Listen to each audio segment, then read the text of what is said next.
order. Council meeting for September 19th. I want to first recognize that we're holding this meeting on the traditional territory of the Nanaimo First Nations. I'd like to call this meeting to order with an introduction of late items. Ms. Gurry. Thank you, Your Worship. For late items this evening on item 7D, Property Maintenance Bylaw, 1990, number 3704, we're removing the following properties. Number 1, 530 Menzies Ridge. Number 2, 1 Chapel Street. Number 3, 55 Comox Road. Number 4, 650 Milton Street. And number 5, 225 Nickel Street. For item 8A, Municipal and Labor Law Services Contract, awards remove Labor Law from Harris and Company LLP and replace with General Employment Law, and the updated report is attached. For item 8B, Appointment of External Financial Auditor, we're adding a delegation from Mr. Leon Cake. And for item 9C, Lower Collier Dam Auxiliary Spillway Final Costs, we're adding a delegation from Mr. Leon Cake as well. And I think somebody on council has a request. Thank you very much. Councillor Fuller. Yes, I'd like to make a motion to add 4 delegations to the Vancouver Island Conference Centre and Hotel Market Feasibility Studies. We've got Dan Brady, Ashwak Siri, Henry Tra, and O'Day Siri. Which O'Day is not here. O'Day isn't here? Just 3 delegations. Okay, so just 3. I'll second those. Yeah. Thank you. So it's been moved and seconded by Councillor Kipp. All those in favor? Opposed? Motion carries. Any other items from council? Yes, Your Worship, I actually missed one that was on the green sheets. I'm sorry about that. Under Community Services, City of Victoria's proposed bylaws for marijuana-related businesses, we're adding a delegation from Mr. Matthew O'Donnell. Thank you. What's the item number, please? 9A. 9A, thank you. Any others, council? I have one, and that is a housekeeping issue, and it's respect to, I believe, a requirement, I'll be bringing it up under other business, requirement to suspend our procedure bylaw in order to hold a meeting next Monday. Thank you. So, seeing no further, call a question with respect to the agenda as amended. Can we have a motion, please? Councillor Hong, and second by Councillor Brennan. Thank you. All those in favor? Opposed? Motion carries. Thank you.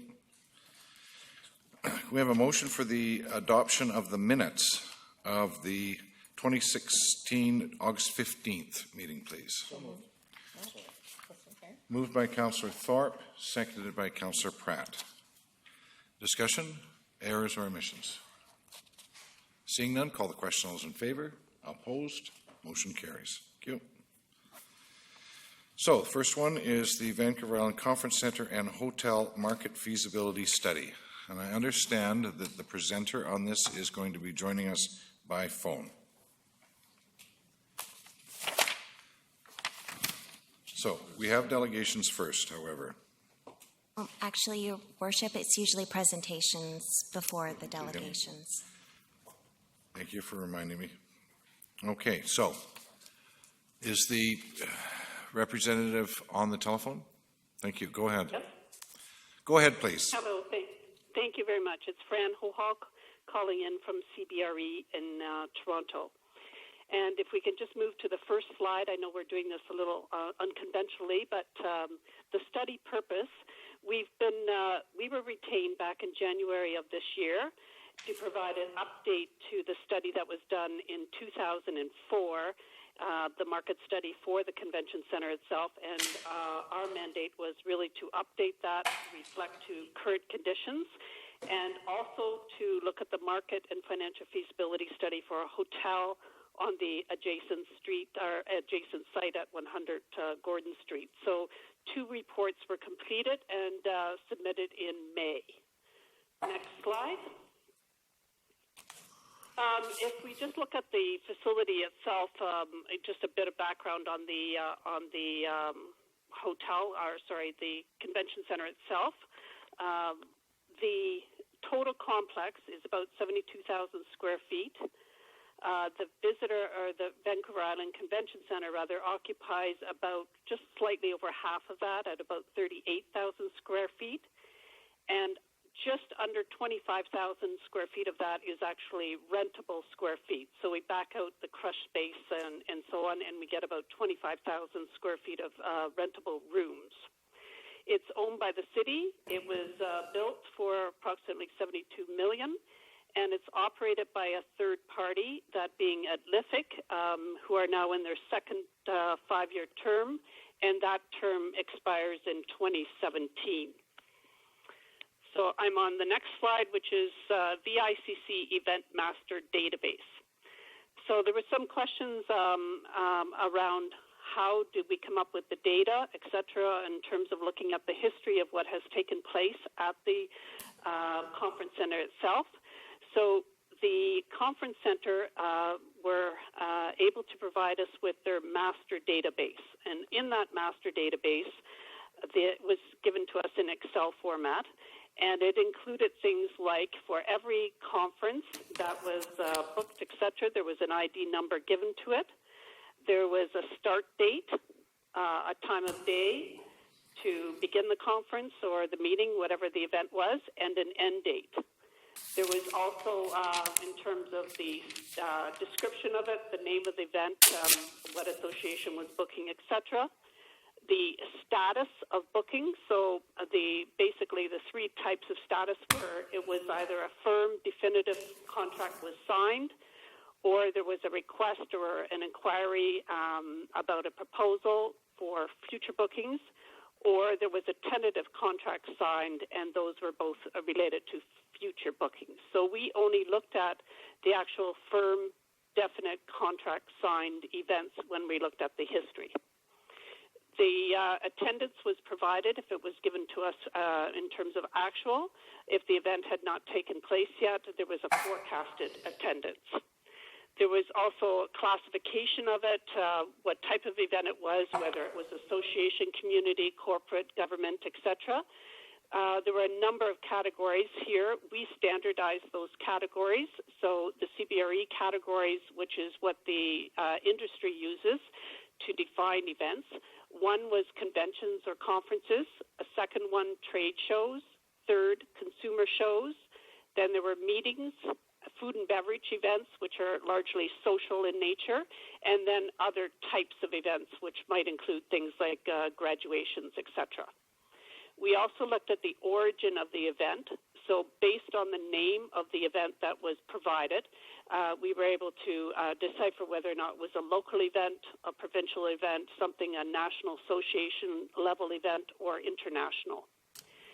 The event days then were calculated based on the end date minus the start date of the event. So if it started on Monday and ended on a Wednesday, it was a 3-day event. Then there were delegate length of stay. Here we had to take into consideration the time of day that the event actually began. So if it was an event that took place over 3 days, but it had like an 8 or 9 a.m. start, consideration was given to the fact that the delegate may come in the night before to be on time for that event. Delegate days are basically a calculation of how many people came, what was the attendance or the number of delegates, times the number of event days. And then room nights were I'll go into this more detail when we get into the Nanaimo actual hotel market. But conventions, about 80% of the delegate days involved room nights, so we backed out any local attendees. Trade shows, only multiple day trade shows were included, and they were largely only exhibitors that would be staying overnight. Again, consumer shows, mainly local demand, no room nights associated with that. And then meetings business, we only looked at those meetings that were non-local in nature and occurred over multiple days. And then for food and beverage and social events, for the banquets, weddings, etc., we assumed here that about 20% of the visitors to those banquets would stay overnight, with a double occupancy factor. So the next one, I'm now on VICC event history. So since its opening in 2008, the Vancouver Island Convention Centre has held anywhere between 300 to 500 events annually. Over the past 5 years, the centre has booked anywhere between 14 and 24 conventions per year. 2012 was their best year for city-wide events. Most of the events that are occurring at the VICC are of the meetings in nature. So that's your green bar on the chart there itself. The meeting segment represents about almost 75% of the total 409 events held in 2015. And we'll move to the next slide, which is the annual event days by type. So those 490 event days held at the conference center accounted for about 900 event days. So that's an average of about 1.9 days per event. And those events, largely, we did see an increase, but local meetings make up a big bulk of that. There are about 500 event days out of those 900 event days that are local meetings in nature. The 21 conventions that were held there were about 50 event days in 2015, and they were staying an average of about 2.5 days per convention. Moving to the next one, which is the historic attendance. You can see that from 2011, we saw the most number of attendees in the last 5 years. That was about 50,000 attendees. Then we shrank in 2013 to about 32,000. And in 14 and 15, we saw about 40,000 attendees. So we're still below, about 25% below where we were at our peak in the last 5 years in 2011. Next slide. This is the delegate nights by event type. So you can see with the dark green bars here that most of the nights, delegate nights, are coming off of the convention segment. They've fluctuated over the past 5 years. The high was in 2012, where we had about 26,000 delegate nights, and that was due to the number of conventions we had that year. And our lowest number was in 2015, where we generated about 15,000 delegate room nights. So conventions make up close to just under 80% of the total room nights generated by the conference center itself. Next slide. In terms of lost business, over the past 5 years, there was a listing in the event database of whether or not an event happened. If it was lost, there was a notation made in it of why the event was lost, if the factors were known. So over the past 5 years, there were insufficient hotel rooms contributed to a loss of about 18 events and about 7,700 delegates. That was lost room rental of about 80,000 and food and beverage revenues of about 300,000 plus. So on an annual basis, we're losing about 3 conventions over about 10 days with about 1,300 projected delegates on an annual basis, largely due to insufficient hotel rooms within of the quality noted by a meeting planner and within walking distance of the conference center itself. Next slide. Next 2 slides, I guess. So when we look at the competitive, the conference center from a competitive standpoint, the Vancouver Island Conference Center largely competes with other similar-sized standalone convention centers within the province of BC. So these are conference centers that would have less than 50,000 square feet of rentable space. So that includes Victoria, Parksville, Whistler, Penticton, and Prince George.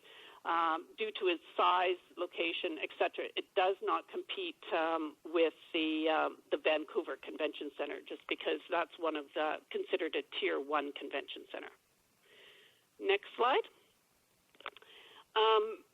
Prince George, Victoria, Whistler, and Parksville are all owned by their respective cities, and they're operated by the destination management organizations within those cities.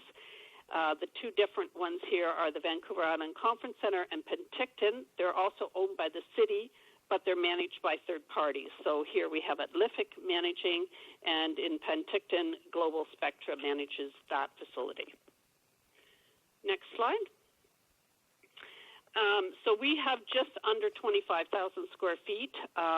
So we rank about fourth in size among the 6 provincial competitors, and about third amongst other Tier 3 conference centers. So Tier 3 being Victoria, Penticton, and Whistler.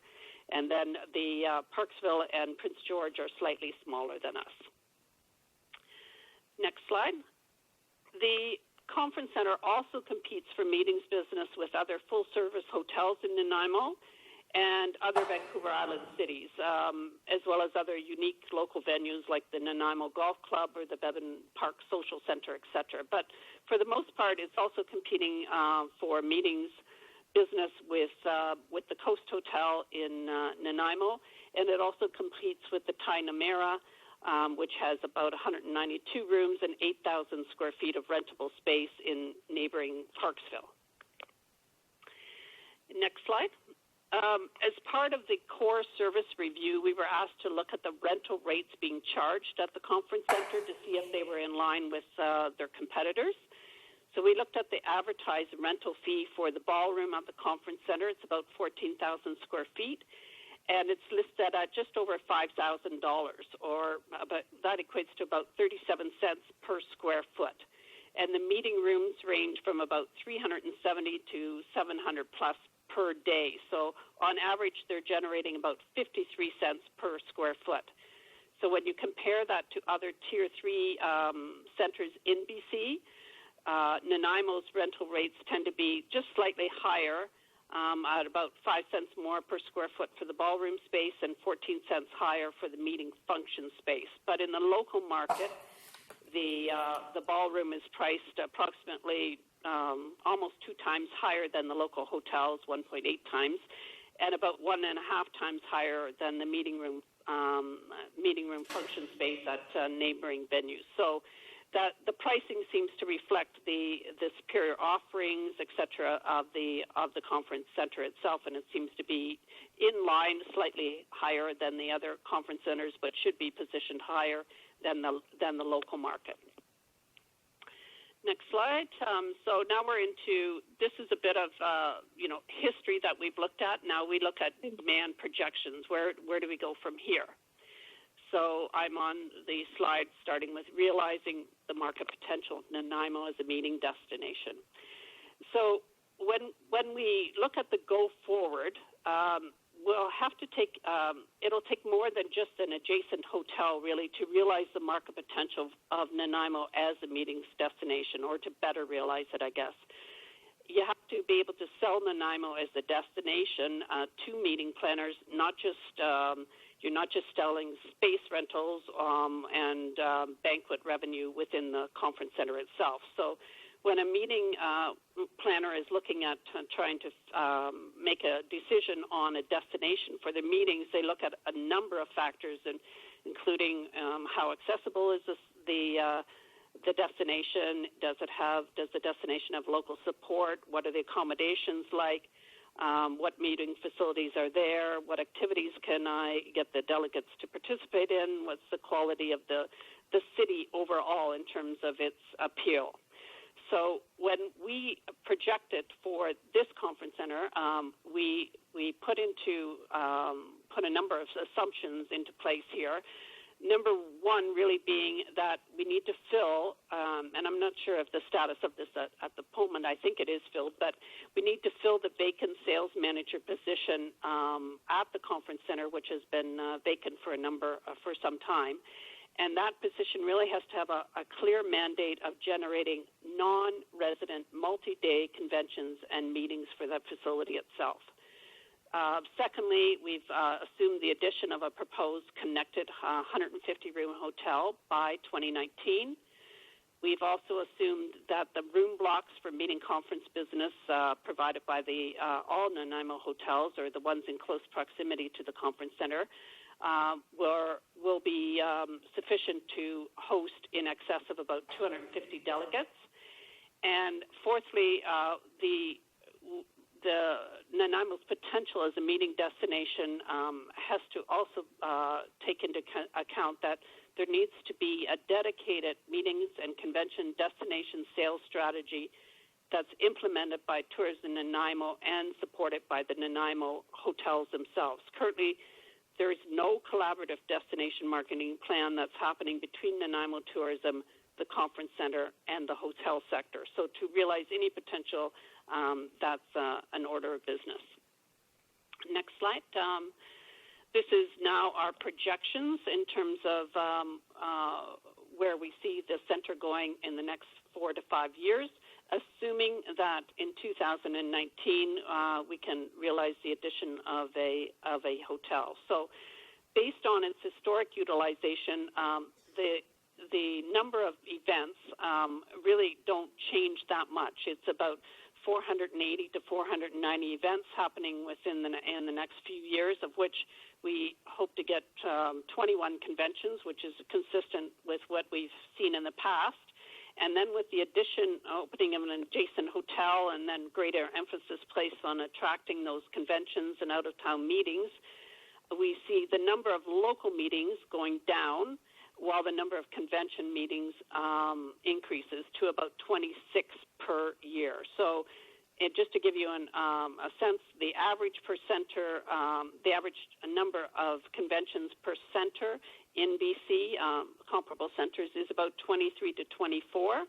And we see with our superior quality here and destination, et cetera, that we should be able to exceed that slightly, just better than our fair market share, to about 26 conventions. And we'll move to the next slide. So this is now taking into consideration all event types. It shows you the number of events, event days, attendees, and room nights. And I know we had some questions from previously about where does the calculation for the number of room nights generated at the conference center come from.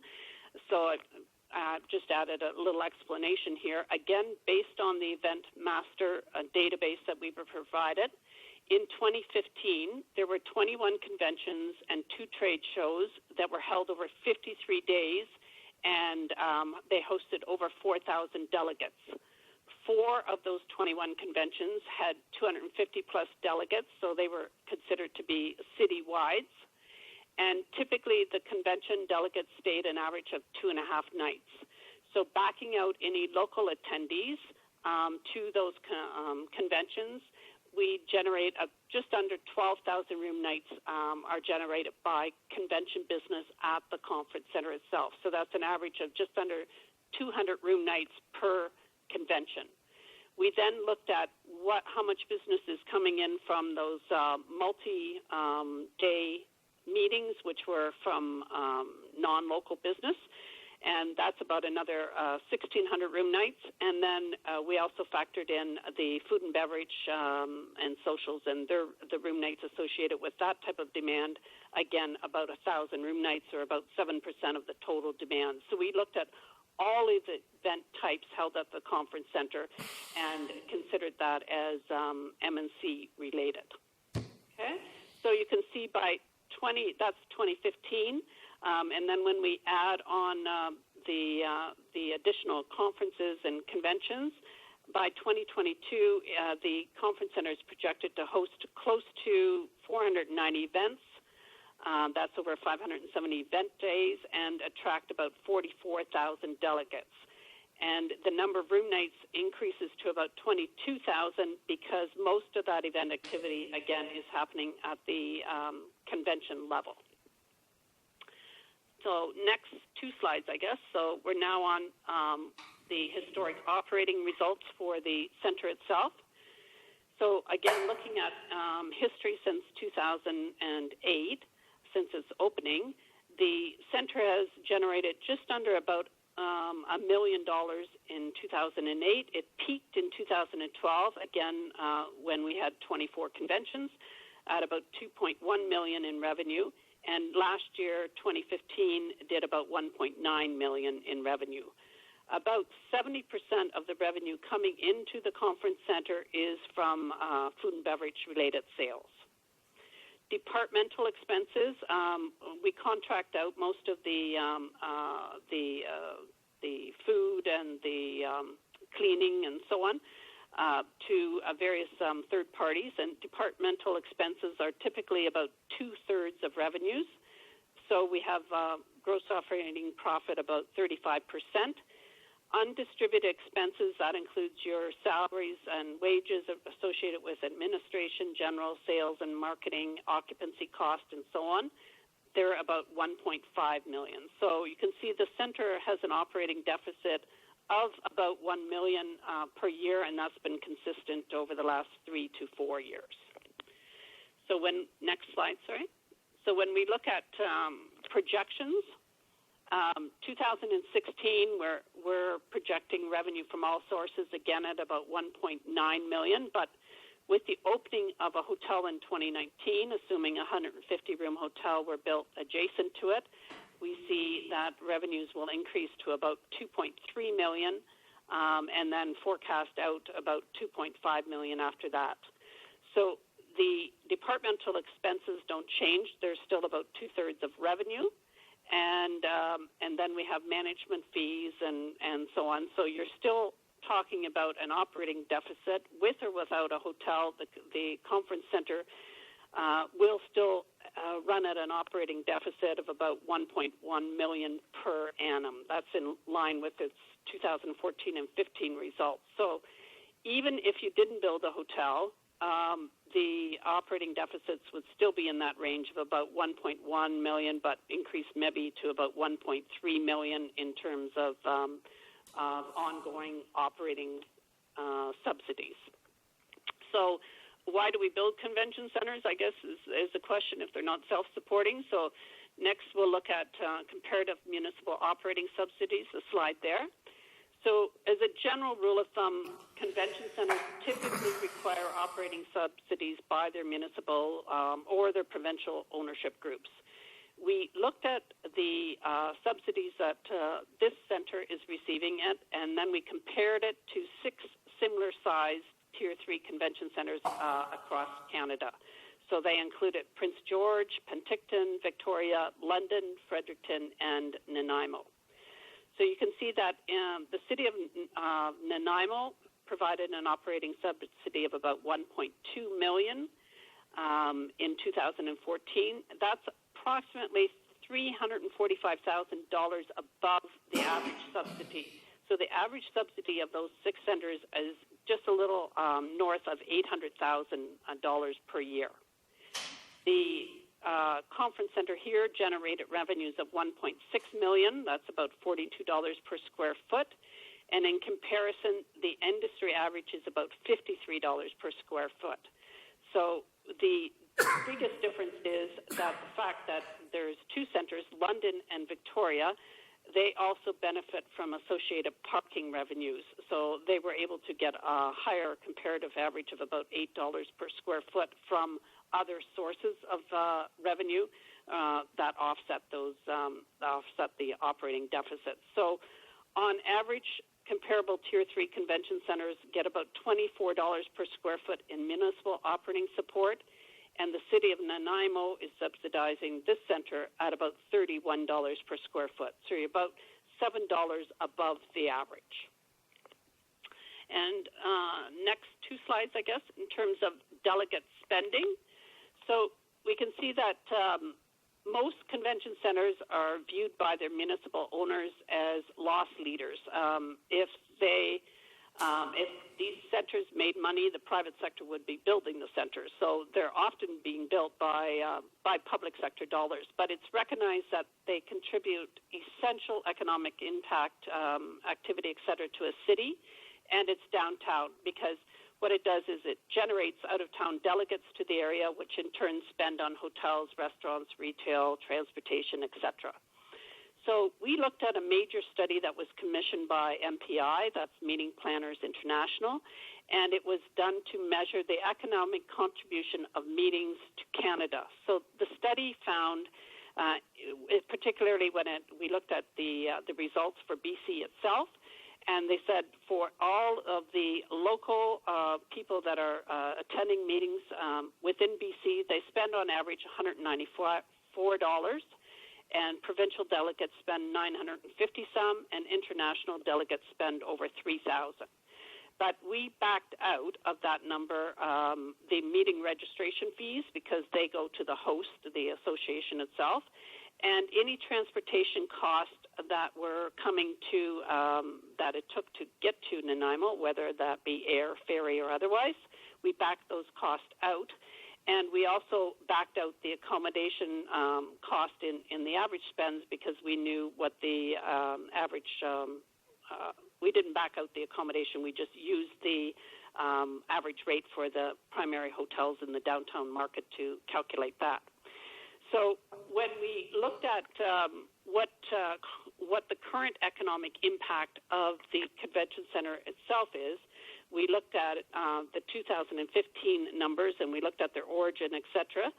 So backing out everything, we see that the total spending being generated is about $5.7 million or $141 per delegate. So when we look at it, that's really made up of about 2.5 million in convention delegates, another 1.1 million in meetings delegates that are staying overnight, and just a small amount in terms of trade shows and your food and beverage social because they tend to be locally derived.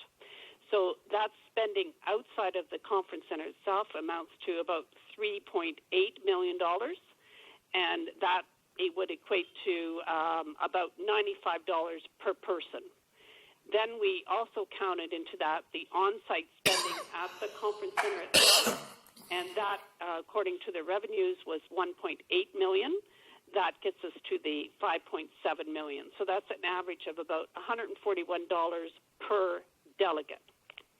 So when we move to the next slide, which is the economic impacts today, and where do we see this going with the addition of a hotel, and also with the addition of destination marketing sales strategy for meetings conference in Nanaimo, we can see that given the amount of conventions that are expected to increase and our out-of-town delegates, the amount of economic impact will rise from 5.7 upwards to $7 to $9 million. So that's with that additional business. So when we look at that from the perspective of the city's investment, we know that the city is investing $1.1 million in terms of an operating subsidy, and we also know that it's carrying debt. There's about $2.1 million in capital debt, of which about 60% of it is attributable to the conference center itself. That's about $1.4 million in capital debt repayments. So the city's investment on an annual basis is in the range of about $2.5 million. So when we look at the delegate spending versus the city investment, that's where we come back with, for every dollar invested by the city, the amount that is being generated in the local economy is today just better than $2, and going forward will be just better than $3 to $3.50, $3.60. So those are, for every dollar, as I said, invested, you generate another $3.60 based on their stabilized projections. That concludes the conference center part of the presentation. I'll turn it over now to David to speak to the adjacent proposed conference center hotel. Best ventriloquist I've ever seen. Thank you very much. Your worship, council, the audience members, I'm David Ferguson. I'm also with CBRE. I was close enough that I could get to Nanaimo this evening and change slides, so I appreciate the compliment. We'll be very quick through this part of the presentation. It is with regard to the hotel study itself. The site, of course, at 100 Gordon, I believe that everyone is familiar with it. 0.42 acres adjacent to the facility which we are in right now. when we do an analysis in any market for a hotel, we have to kind of take it in the context of what would a proposed hotel do in a competitive environment. In this instance, we chose 9 hotels with a total of 775 rooms, would comprise the primary competitive market, if you will, for a proposed hotel at the facility next door. The hotels which are listed on the screen here. Properties we choose are based on a variety of factors: their market orientation, their pricing structure, their facilities and amenities, etc., all factor in. With regard to new possible hotels joining this group of properties, there are 3 which we have identified, which I believe are also well known to most of you in the room. There is the Inside Holdings site, which is rumored to be a Hilton branded hotel on the waterfront, 303 rooms. There is Mr. Brady's proposal as part of a multi-use comprehensive redevelopment on his site that included, as we were identified at the time, a 6-story hotel with 160 rooms. And then there is the 100 Gordon site as well, which for this study we chose to work with a property at 150 rooms in size, which I'll elaborate on momentarily. As far as demand goes, well, where has this group of properties been historically, and how have they represented the Nanaimo hotel market? If we look back historically through to about 2011, at the plots on the graph, this group of hotels went through a period where occupancies did drop below the 60% mark, in sort of the high 50s, if you will, on an annual basis. But what has been very positive is the last 3 years, we have had total room nights generated amongst this group grow in the range of 3 to 4% a year. So more people staying in this market, and this market reached the 60% level again in the year 2015 at an average room rate of $119. That represented about a $4 increase over 2014 figures as well. The third bar there is RevPAR. I won't get too far into it, but RevPAR is short for revenue per available room, which is a key barometer from the investment side, or from the investor's perspective or developer's perspective with the hotel. It is the relationship between all of the rooms you have and what revenue you're generating out of all of those rooms, regardless of whether they're occupied or not. So it's a simple calculation of just taking your occupancy percentage times your average room rate, and that is your RevPAR. So when you're moving one needle or another needle, what an operator really is up to is they're attempting to move the RevPAR needle in the upward. As far as who stays here, there are many categories. Every hotel has their own way of tracking their guests. We try to do an apples-to-apples analysis, and so we use 4 basic categories.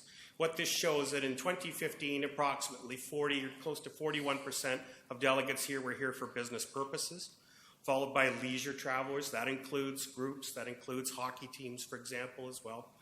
Meeting conference was roughly 14% of rooms, and then government travelers, which includes Indigenous travelers, and other sources like air crews or long-stay construction crews or displaced families, for example, would be in that category. And again, it was worth pointing out that the calculations, we had approximately 24,500 occupied room nights in the meeting conference. Back to Fran's portion of the presentation, approximately 10,500 of those we've calculated are generated by the hotels themselves, and roughly another 14,000 of them are generated through VICC events. Now again, we looked at the variety of variables with regard to the hotel on the proposed site. Of course, the biggest challenge at 0.42 acres in size is the fact that the hotel must go vertical, which creates some unique design challenges to it. But we chose what is called a select service hotel. It's fairly new jargon in the industry. Traditionally, it was either a full-service hotel, which was a hotel that had all the amenities, or it was a limited-service hotel, which was basically just rooms, a pool, and a breakfast room. Select service is sort of a combination of the two. What I like to tell people sometimes is what a key difference between a select service and a full service. Full service might have a doorman and a bellman and might have concierge service. A select service would not, but they would still have some element of food service in there. So our projections were for 150 guest rooms, and as you can see the other amenities there, 70-seat restaurant, fitness center, and a pool. The hotel would have its own meeting space. That is important, regardless of its relationship to a convention center. Now, we worked it all out, and we're talking loosely here using prototypes, et cetera, but we're looking at a building that on 150 rooms, you would allocate about 520 square feet per room. So we're talking plus or minus 77,000 square feet of developed space for a hotel for the scenario that we work with. Then it was try to attempt to estimate the cost, which is not an easy thing to do. As with a lot of firms, there are a lot of appraising firms used. We used a cost guide by a firm called Marshall and Swift. So what we did is we've estimated that roughly, again, some interesting, unique challenges about that site, but we came up with a cost figure in the range of about $250 per square foot, or if you include developers' profits, soft costs, et cetera, a hotel will be roughly in the range of $195,000 to $200,000 per room to build. So in the hotel industry, we often look at things in terms of cost per room as opposed to cost per square foot with other types of construction. So again, excluding a pedway connection over to the VICC, we would be looking at a project that would be somewhere in the range of about $29 to $30 million to build under the scenario that we've put forth. Now, what would all this mean for the market if this hotel were to go ahead? Again, we've assumed a January 2019 opening for the hotel. And as you can see, in the intervening period between 2016 and 2018, we look to see hotel occupancy continue to grow within the Nanaimo market. What would happen in 2019 is the volume of new rooms would grow faster than the volume of new people staying in rooms. So you would see the market occupancy drop down into the low 50s range. This is common if any market when new supply is added. It would take a little bit of time for the market to absorb those rooms and continue to build and create more room nights going forward. So as you can see, we do see occupancy continuing to ramp up again in the years following the opening of the new property. We do see market room rates continuing to grow. And again, that barometer RevPAR we talked about dropping back down, but then trending in the right direction again post the opening of the new property. The subject property itself, if you see here, the top figures would be the projections for that competitive market, which now includes this new hotel. And as you can see, we still have that market inching back upward, the occupancy and room rate year over year.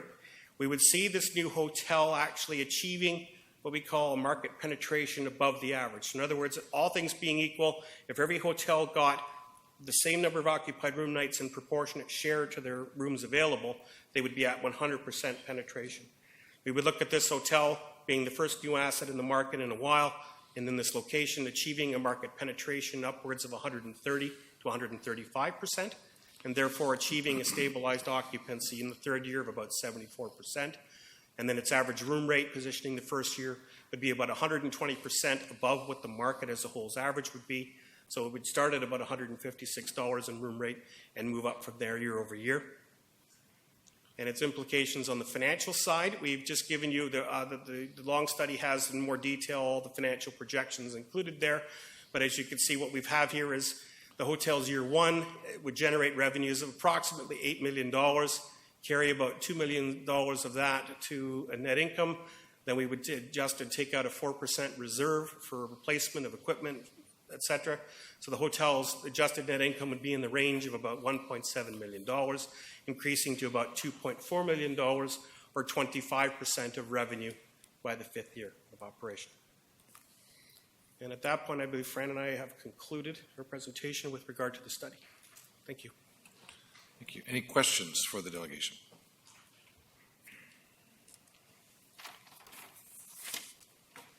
Councillor Kemp. Thank you. What's the average, in those figures, the average conference we have now is based at around 350 people? Fran, can you hear the question? No, that's just the averages for the citywides. We had 4 conventions in 2015 with 350 people out of the 21. So the average for the 21 conventions is lower at probably in the neighborhood of 100 to 150. And the other figure, well, that's what I'm saying. You said at one point lost revenue, 18 events, calculates to 7,700 people. That's 427 per average, and that's why I was wondering where that came from. I think it was back. Those are events that are not coming to the convention center right now. Those lost events are not coming because of insufficient hotel space, etc. And the numbers that I provided you were with what we actually did receive. Okay, thank you very much. Okay. Yep. Thank you. Councillor Fuller. Just looking at, says the current market only has the capacity to accommodate 1 new hotel.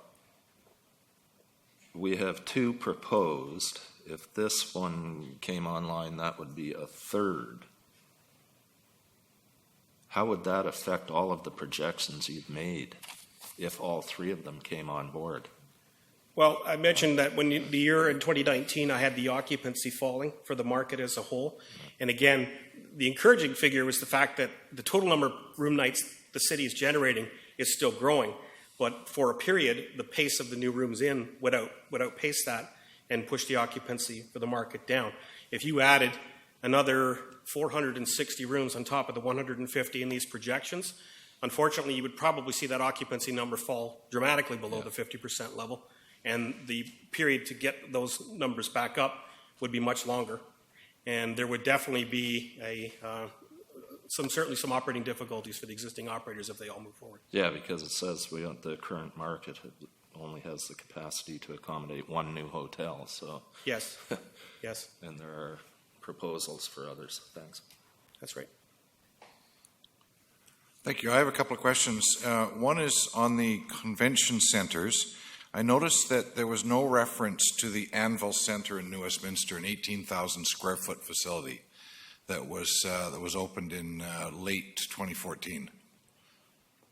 That's right. We did not include that. We included the members of the Canadian Convention Centre Association, which is a group of these convention centers that share their statistics and so on, that the Vancouver Island Convention Centre participates in as well. So there's probably other venues but not significant numbers of venues that may be provincial in nature as well. Thank you very much. I did notice also that there was reference made to the convention centers and their ability to garner revenue from parking. Yes.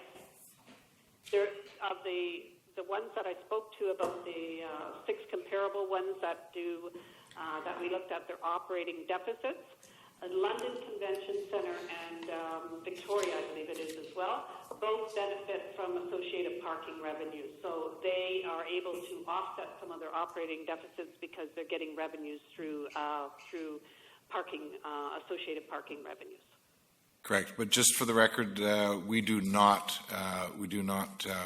contribute any parking revenue to this building. That's correct. That's correct, and understood. We didn't include it in here. The only extra revenue that was accounted for the conference center was, I think, about $46,000 in non-event revenue from its leases with the museum or retail space, I guess. Thank you very much. So just a small amount. Yeah. Thank you. I just wanted to just confirm for my own information. There's 3 hotels that are in the report as being proposed. Yes. Including the Howard Johnson. The Howard Johnson, according to the inventory of our current inventory, there's 100 rooms there. So if this new hotel is 160, then that tells me there's a net new inventory of 60 rooms. Yes, and if we were to factor them all into projections, they would move slightly. I would say, though, that Mr. Brady's proposal, if the hotel were to be built, it would be the hotel itself that would result from that would be a significant higher caliber and different positioning than the existing hotel, which he has now. So if we were to factor in more than one hotel into the analysis, yes, there would be a net difference in that. But the analysis as it was done only factored in 150 more rooms right now. Those projects were listed, they're proposed. There was no inclusion of any new inventory in the market from those 2 other proposals in the analysis that was done. Great, thank you. Supplemental, and that is on the hotel for the site immediately behind us at 100 Gordon. Yes. That one there, you've not included any models that include residential. No, we have not. Great, thank you. Councillor Brennan. Thank you. This is kind of wordy, so I'm in hope that I make myself clear. The report says that you used your method to extrapolate from the figure of room nights that VICC books indicated. Does that make sense? Yes. You used your own method. Well, Based on the data provided in terms of delegates and length of stay of events, etc. Right, but you used your own method of calculating what that meant in terms of hotel stays? Or did the VICC numbers confirm for you that 14,000 was correct? Or was that an extrapolation that you used? The 14,000 was a combination of the number of events held at the conference center, and then we looked at their origin, etc. So we looked at all the data provided and then calculated the room nights based on the data provided in the master database. But then we had to also make sure we were looking at the hotel sector itself, who we interviewed all of the operators to garner their input in terms of how much meeting, convention business and other types of business they were getting as well. So it was a combination of the two. Okay, so you used your own sort of method to extrapolate how many room nights, but you also talked to the hotels and confirmed that they were seeing that kind of traffic. Yay? When Nay? we talked to the hotels, the way that the hotels maybe identify their room nights might not be directly related to the visitor and convention center. So in other words, if I'm attending an event at the conference center, I'm not part of a citywide, nobody knows that I'm there for a meeting, I can just book at a hotel, nobody knows I'm associated with the VICC. So unless there's communication between the VICC and the hotel partners, the number of room nights that they see coming is only that communication of how many citywides, et cetera, are being generated.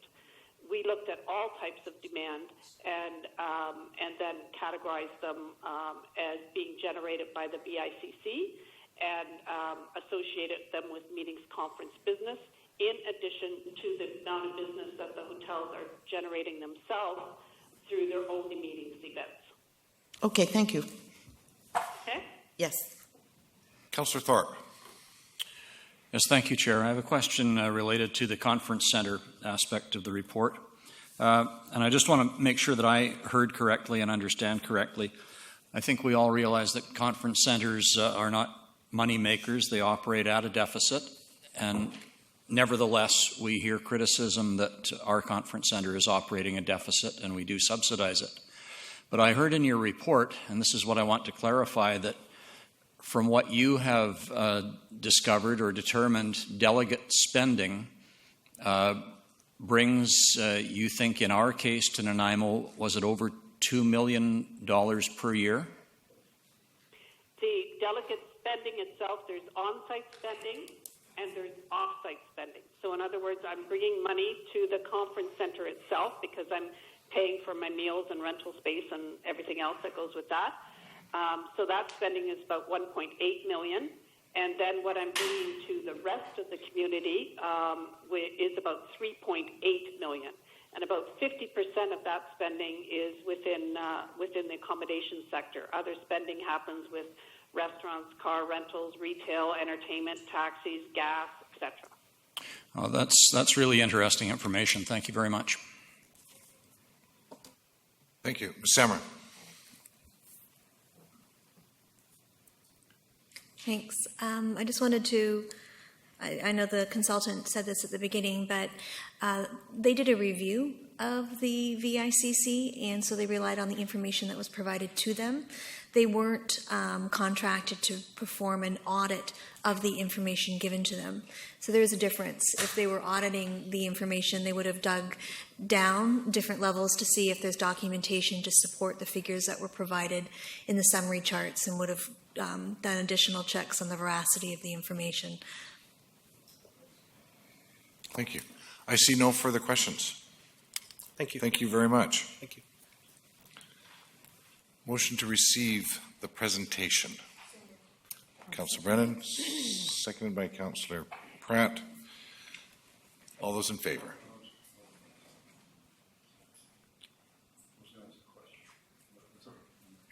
All those in favor? Opposed?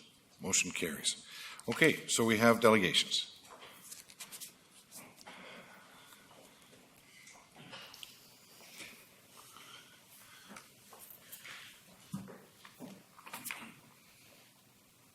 Evening, Mayor and Council. members of staff. My name is Dan Brady. I'm the president of the Nanaimo Hospitality Association. And behind me here this evening, I have Mrs. Ashwak Siri from the Grand Hotel, and I have Mr. Henry Traw from the Coast Hotel. They're both going to speak later on. We're not up here to challenge anything to do at all with the new hotel. That's not our role, to speak against competition. And we're basically here to talk about the numbers contained within the VICC report. And this is unfortunately the fourth time in the last 3 months that we have stood or sat in front of not all of you, but most of you on this topic. We've asked to be given access to the raw source data that CBRE makes their calculations on, but we continually run into I don't want to call it a stone wall, but we're continually told that we're not allowed to have that information because it's confidential.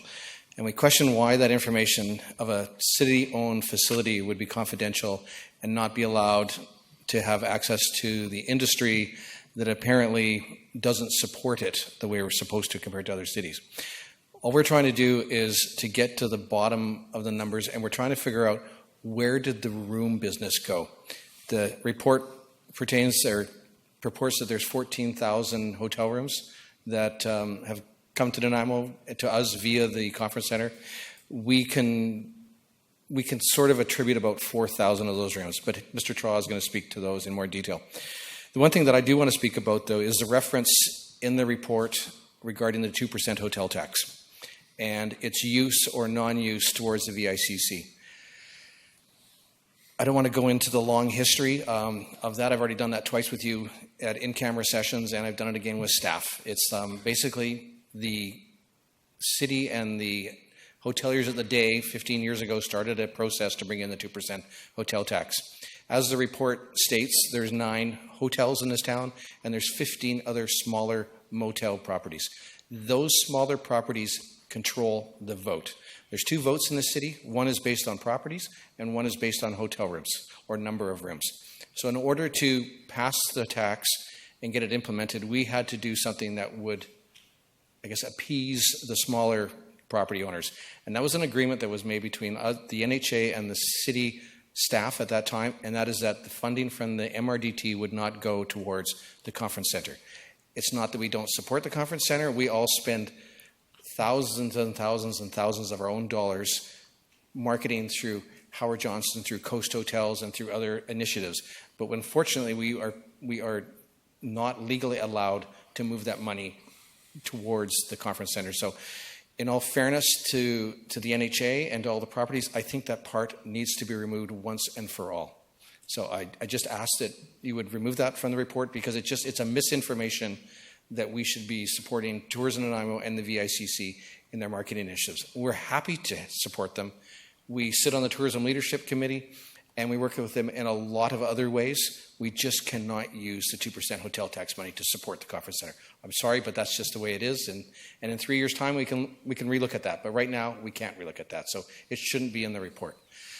Anyways, I won't belabor the 2% hotel tax. Mr. Traw has a far larger background in convention centers, as he is a vice president in his past of a convention center. So I'm going to turn it over to him as well. Unless you have any questions of me at this point. I don't see any at this point. No. Okay, thank you. Councillor Kipp has Mr. one Brady? for you. Mr. Brady, Councillor Kipp has one for you. I can let it go until all the people. Okay. Yeah, it's okay. I'll write it down. Thank you. Good evening, Mr. Traw. Good evening, Your Worship, Council, members. So I guess for ourselves as hoteliers in the city, we're just trying to get to the bottom of one thing. Because if we have 14,000 room nights coming into our city, I'll build a hotel. I'd find funding to build a hotel, because that's a lot of room nights to throw at us. In just general terms, we look at these reports and we take them seriously. Because when you look at these things here, that's our lifeline. And just for some of you have known, because this is the 4th time I've talked to some of you, I have been in the hotel industry for 25 years. I was Vice President of Operations at RBC Convention Center in Winnipeg, and now I'm here in your lovely city of Nanaimo. But when I look at your numbers here that we're talking about, and it's not CBRE's fault or anybody's fault here, they take the numbers and they extract what they have to. But once those numbers are made public in a domain, in a forum like this, we have to take it seriously now, because you guys have to make real decisions here. Can you build another hotel with these numbers? Because you're going to think they're real. I need to know that they're real somehow, because we pay a lot of taxes in this city. We bring a lot of customers to this city here, and we need to be listened to. We can't get just pushed off to the side and go, another hotel is talking, okay, let's go. That's it. No, there's 755 rooms talking to you right now, and we need to have you guys listen to us once and for all, and not have a fifth meeting by saying, well, we'll have another meeting. No, this is it. Today is the day. The numbers are thrown at us are 14,000 room nights. I can attribute in 2015, I have 2,000 room nights stayed with us. I appreciate that there are people that come here without booking through a conference. But I'll ask you this one question. When you go to a conference, do you book through the conference rate? Absolutely. Yes, there's a handful of people that will book on their own. 90% of bookings that you get are through an RFP, that we get the bid on these rooms. The convention center will send us a bid. They'll say, hey, a convention's coming. What rate do you want to give them? And we give them a rate. It's the way to do, that's how we do our business. Now, I know you're not going to be surprised, but even in 2015, I probably had 5 bids in 2015. That's it. I don't want to talk about the other hotels, how many bids they had, because they didn't have any. Most of them didn't have any. So you cannot tell me, and intelligent people here, that 12,000 people came on their own. And if you think it's just, well, it's just a number. We're just extrapolating certain numbers. This is a small community. We need to know real numbers. Because if my owner saw these numbers, they're going to say, Henry, why are they not staying with you? Are you not connected to the convention center? Yes, we are. We're connected. Even though everybody says we're not, we're connected. Through the parking lot, we're connected. You stay dry. But I have to know where these 12,000 went. And we need backup for that. We just can't have this as a guessing game that you can go around, throw numbers around, and then we all going to go home and let somebody build a hotel with those numbers. It doesn't work. If you want to build a new hotel and they're going to bring us another 7,000 room nights for conventions, great. Fantastic. But I don't even get 7,000 now. And when you talk about hotel conventions that are getting turned away, I've been here 11 months now. I have never been in a meeting where we all got together and said, look, we're going to lose this convention. What are we going to do to save it? You guys put up hotels there to match up with the new hotel to be built for 150 rooms. You put up 8 other hotels up there that say they're not good enough for your conventioneers to stay at, but you use them as part of your presentation. Kind of a little bit of a slap. Local business. I don't even know if you want me to go through what business that you guys are really booking at the convention center, because I don't want to throw stones. But how much of your business do you think is local business at your convention center? How much did you take away from us? I can go through it if you want, each one. That used to have meetings with us that now have meetings with the convention center. But everybody's okay with that. And I'm okay with it because it's business. You guys want to be cheaper or whatever, you got a better deal. No, you guys wouldn't give a better deal against a taxpaying. Sorry about that. You wouldn't do that. But my question is, why are you in the local business? Why are we seeing slides now that show that you're in the local business? Your mandate is not to be in a local business. A convention center is to do one thing. It's to sell guest rooms. That's what you're supposed to do. You're not going to make money. I'll be the first one to tell you that. You're going to have a hard-pressed time to make a buck. But you will make others money if you concentrate on just selling guest rooms and not worrying about the small businesses. Average 150 people? That fits into our hotel. Oshawa's Hotel. We have 2 full-service hotels here. That average of 150 people goes into our hotels. The arrangement is anything past what, 200? Maybe you can take a look at 150 average. That's not good. The meeting segments is not where you're supposed to be in that local business. Something has to be looked at that. What's a delegate day? A delegate days are based on conferences that have multi-day bookings and exhibitors and do not include local single-day events. That is a delegate day. I just want to make sure I had that clear. But if I go through, let's go through 2016 for fun. February, 7 city functions, 24 local functions. Was there a citywide in there?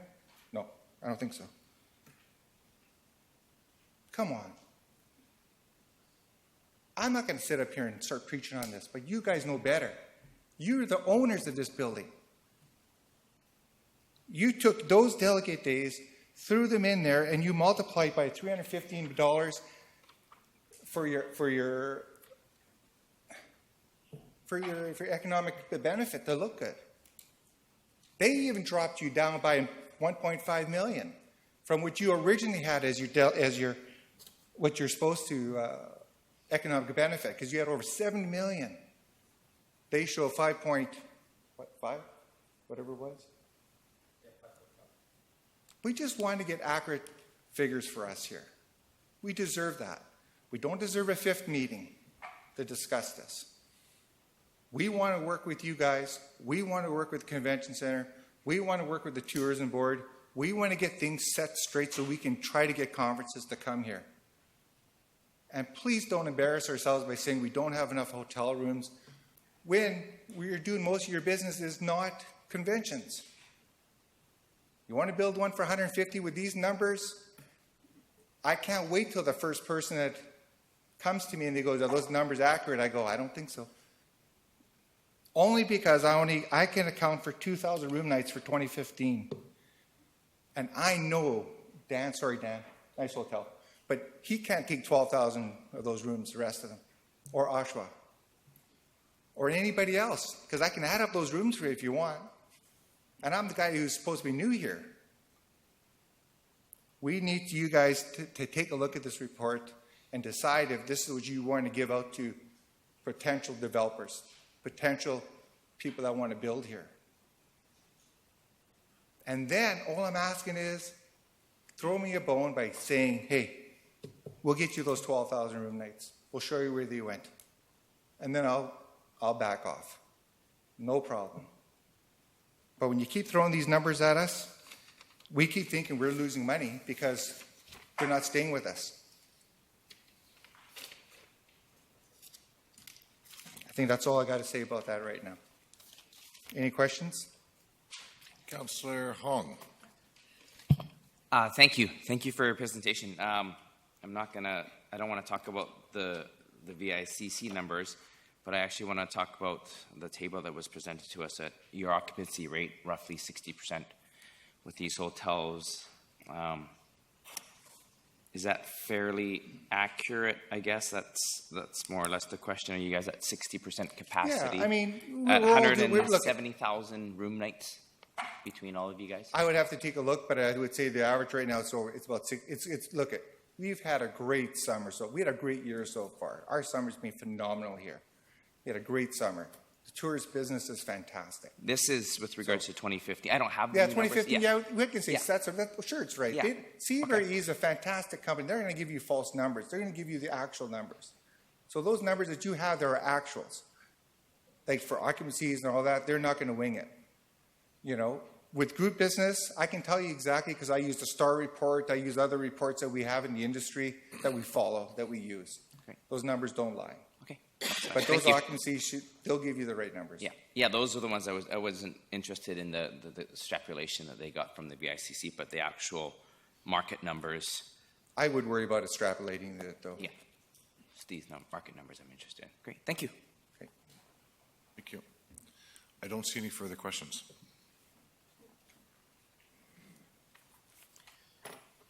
My name is Ashfaq Suri, and we are the owners of the Grand Hotel and Waterfront Suites in Marina. I am not going to go over what Dan had already went over regarding the MRDT or what Henry went over, the numbers and the room nights.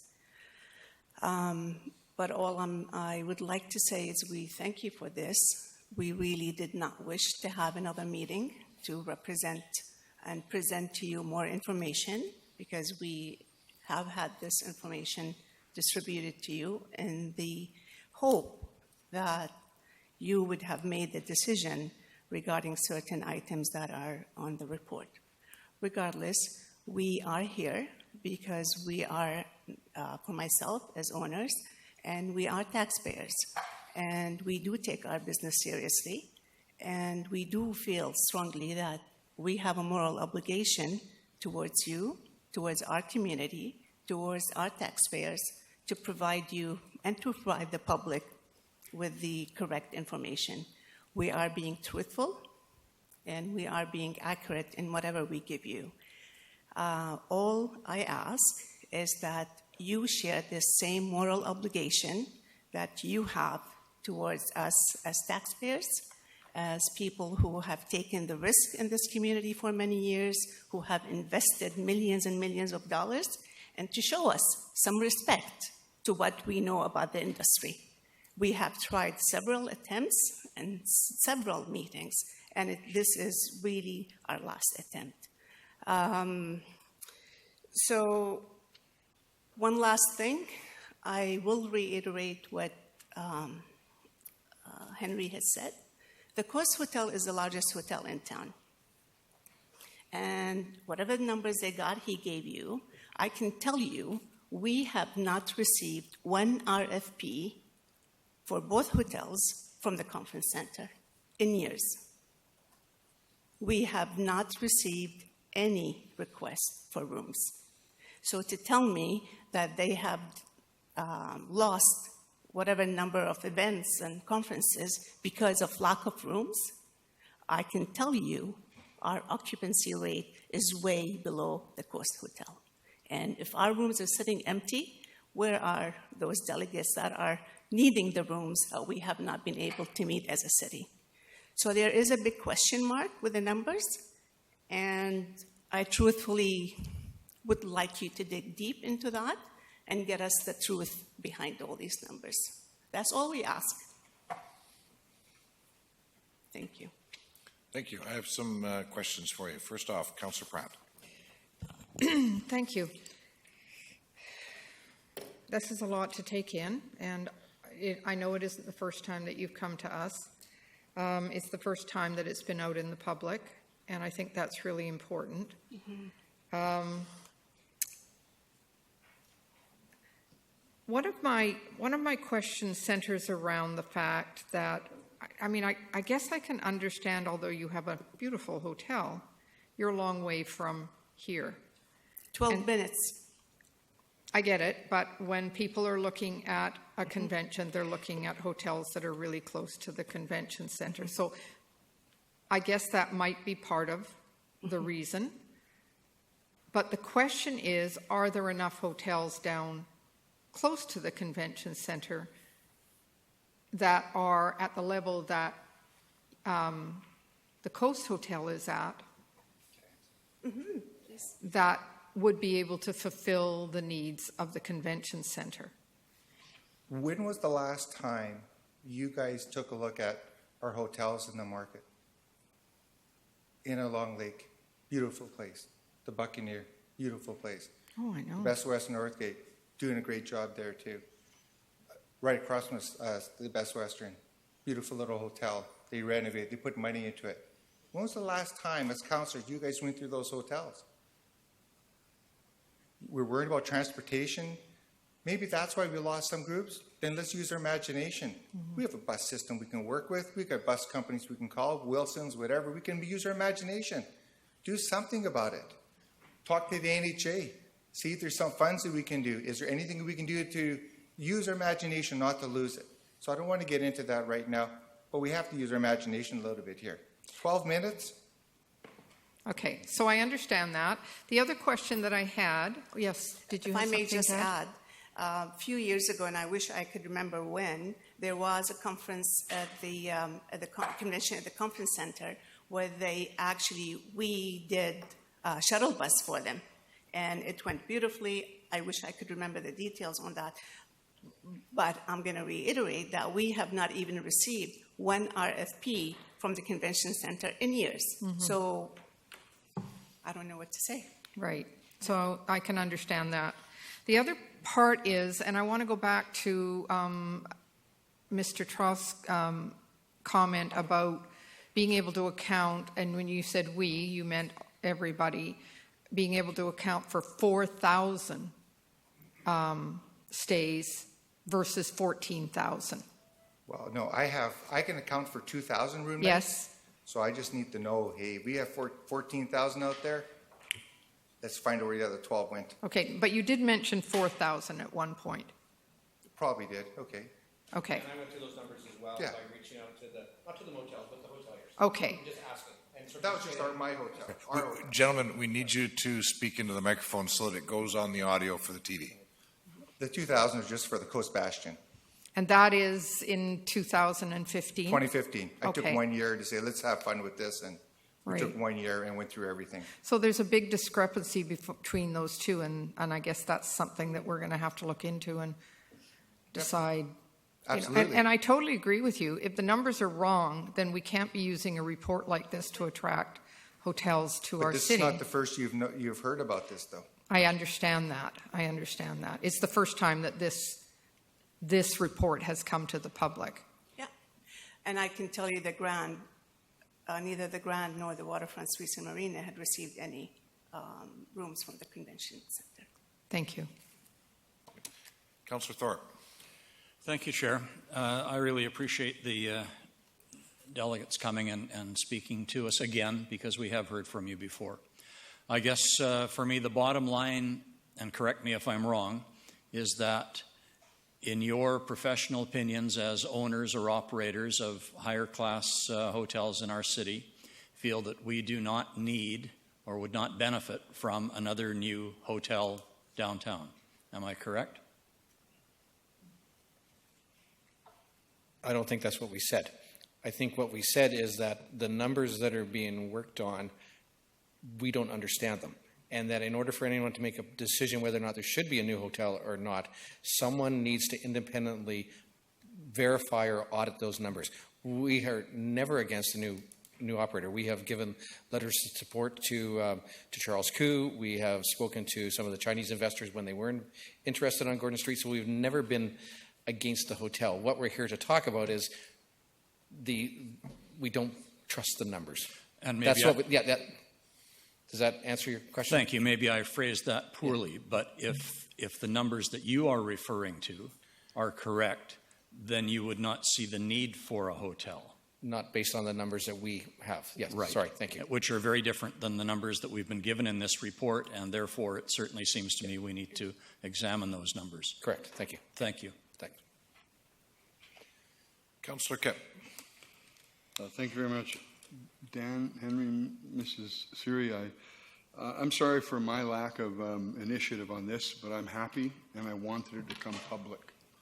I've been concerned with the reports we get sometimes and we just accept them and we don't have any verification. And I want trust with verification, though, so I'm quite concerned. So I have a couple of questions that lead into it, and I want to just make one more statement. What we spend is real. What we spend on this building is real money that we spend. The projections are hope, and what I'm hearing is they're based on some supplied figures that are erroneous. They seem erroneous from you, the suppliers, the business people, and those that we have to keep in our community.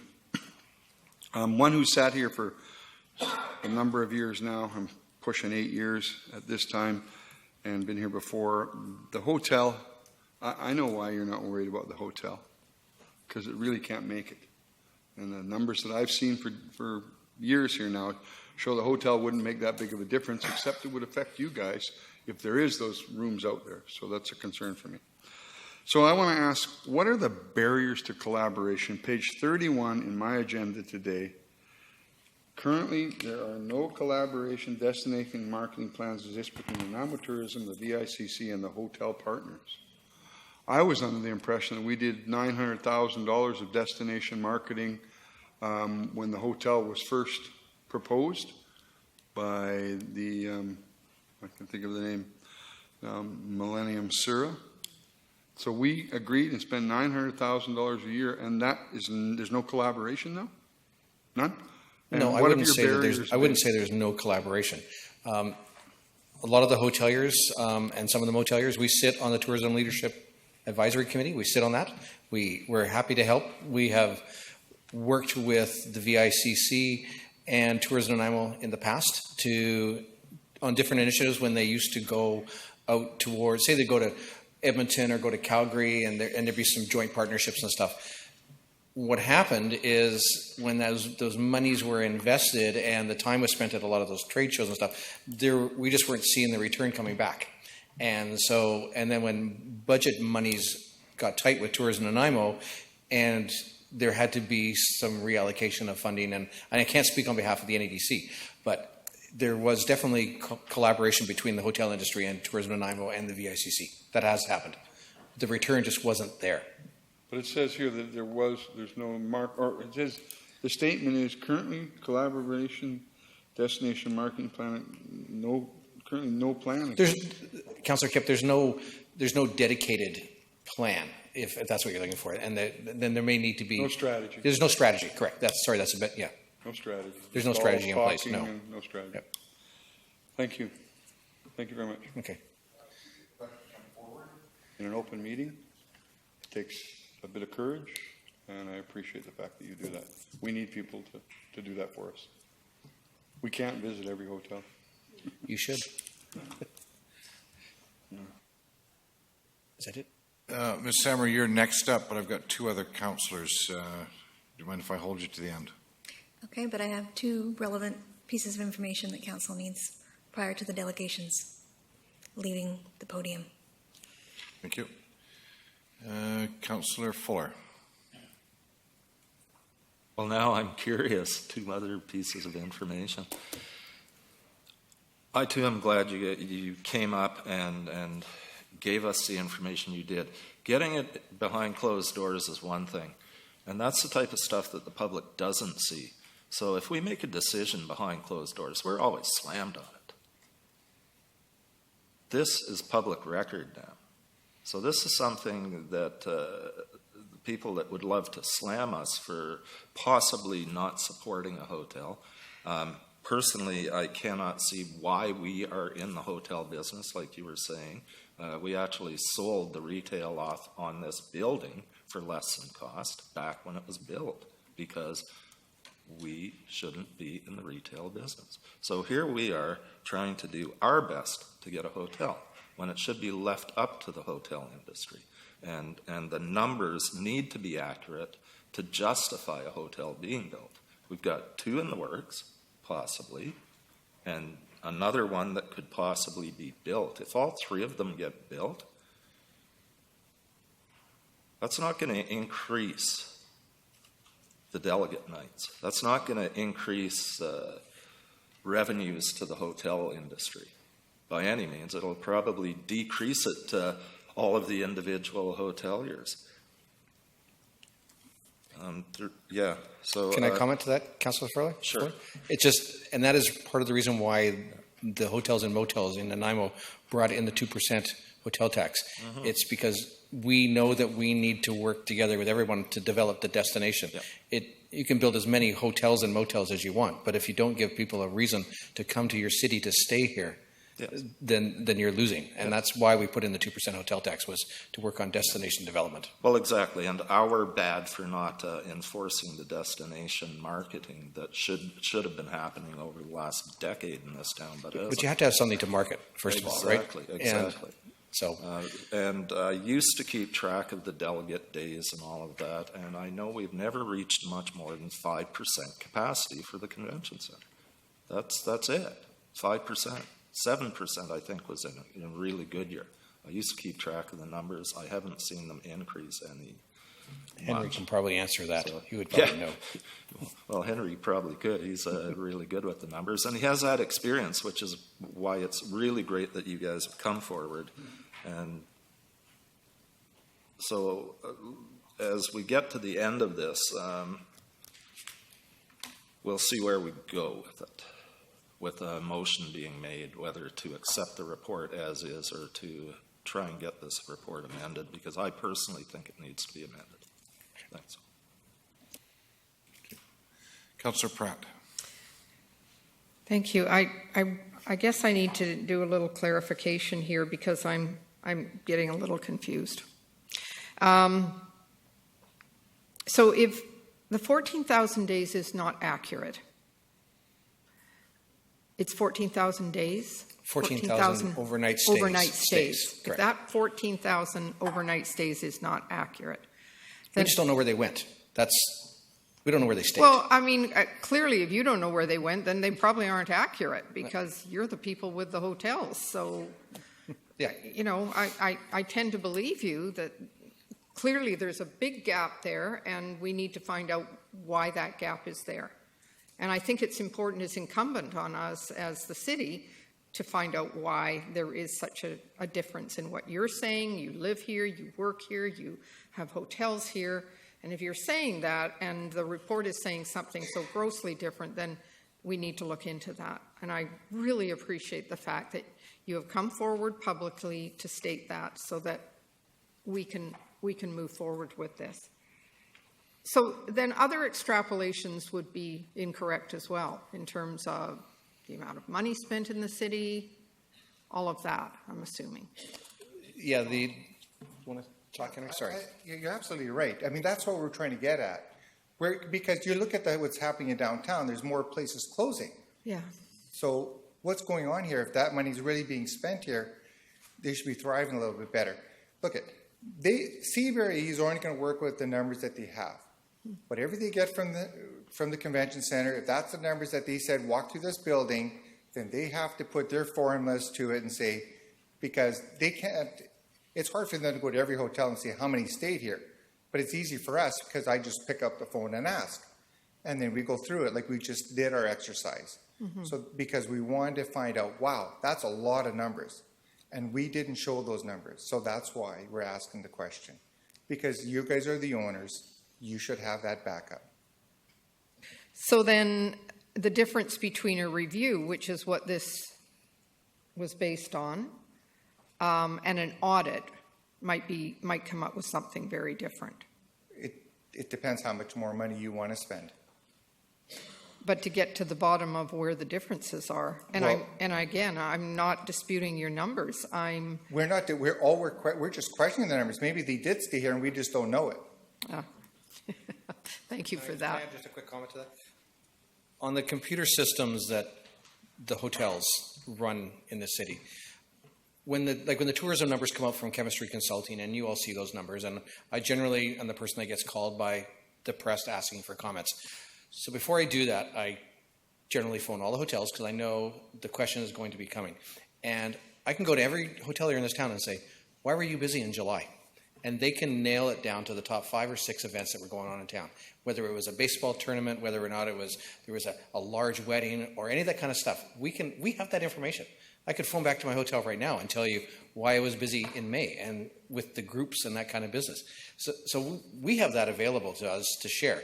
So if the VICC shared their numbers and we went back and cross-referenced that with our numbers, there's a way to build a true database to then start doing the work the CBRE needs to do. I hope that made sense. That's a good idea. Thank you. Thank you. Ms. Samra. Thank you. I wanted to offer an overview of the chronology that brought us here as in part response to the delegation's concerns over them presenting information to us in council, in camera, and also at meetings with staff. The VICC report was slated on the agenda in July, and it was in camera and in open, but we ran out of time in open, so the report wasn't, the agenda item was tabled.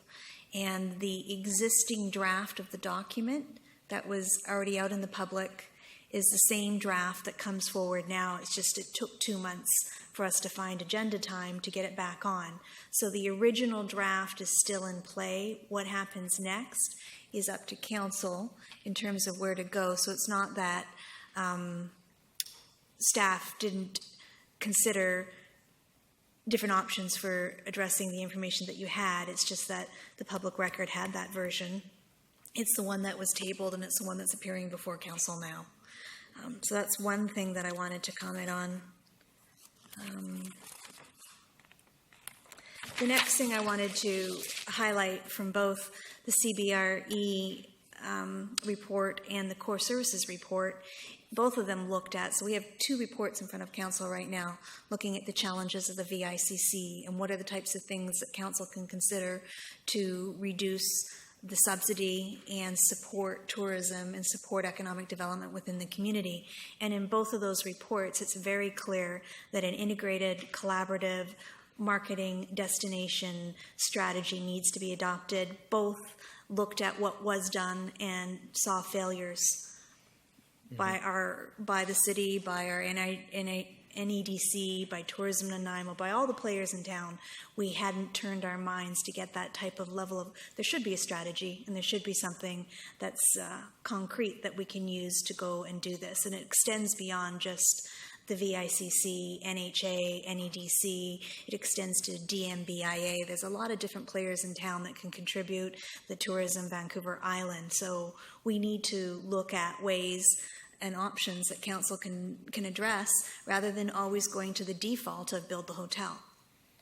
And I'm speaking frankly as a CAO because I've been charged with looking at these reports critically and coming back with staff with recommendations. A new hotel will help. It will adjust the situation, but it's not the only answer that council has in front of it. And I'm looking forward to working through those challenges over the next few months and coming up with ideas. If I can just make one last closing comment. Just thank you for that. The city had the right players in the room just a week ago. There was a meeting with the Port Authority was there, the airport was there, the Hotel Association was there, Tourism Nanaimo was there. So that was a good tourism roundtable. It was great. It was the right people in the room. So that was a big start, and maybe you can build on that. And I just want to, on behalf of the NHA, I want to make one comment, and it's to the VICC staff that are probably listening and watching this tonight. I want them to all know that we really respect the relationship we have with all of them, and a lot of them are good friends, and this has nothing to do with them personally. It's just, we just need to get to the bottom of the reporting and the numbers, and that's all. So I hope they don't take any of this personally. Thank you. Before you go, Councillor Kippen-Pratt, do you have questions for the delegation? No. Thank you. Shall we, thank you very much. Seconded by Councillor Fuller. Thank you. Call to question. All those in favor? Opposed? Motion carries. Thank you very much. We really appreciate the effort you've put into this and the expertise, the years of expertise and experience you bring to this conversation. Very much appreciate that. Thank you. Councillor Pratt. I'm wondering if a motion isn't in order at this point in time in terms of possibly referring this back to staff for some recommendations around how we're going to work with the key players that we have in this community to come up with something that will work for our staff and for the council when it comes to deciding whether or not we're going to actively pursue a hotel for the conference center. Because right now what we have is something that on the surface looks like, yes, we should, and then we hear very clearly from people in the community that, okay, this isn't accurate, and you need to know that, and now we need to do something different. So I don't know what the recommendation should necessarily be other than to move that that staff take into consideration both the report and the presentation that was just made to us and come up with some recommendations around how we move forward. Thank you. Councillor Fuller. Oh, thanks, Chair. Fuller. Oh, sorry. Okay. Yeah, I do agree we need a new motion, or we need a motion. Whether it's that one or not, I'm not sure. I think it needs to be a bit stronger than that, you know, to definitely get some clarification on the statistics. Our CAO said a new hotel will help, it will adjust. And that's the key here, a new hotel. Doesn't necessarily mean a new hotel on Gordon Street will help adjust. A Hilton would help adjust just as easily. So, as I say, we keep getting into this marketing of Gordon Street as a hotel property. That could happen. But we do need, whatever happens with it, we need the accurate information to get out to people, no matter where we go with this. And if we don't have that, then it's not going to happen. So I think it needs to be a bit stronger.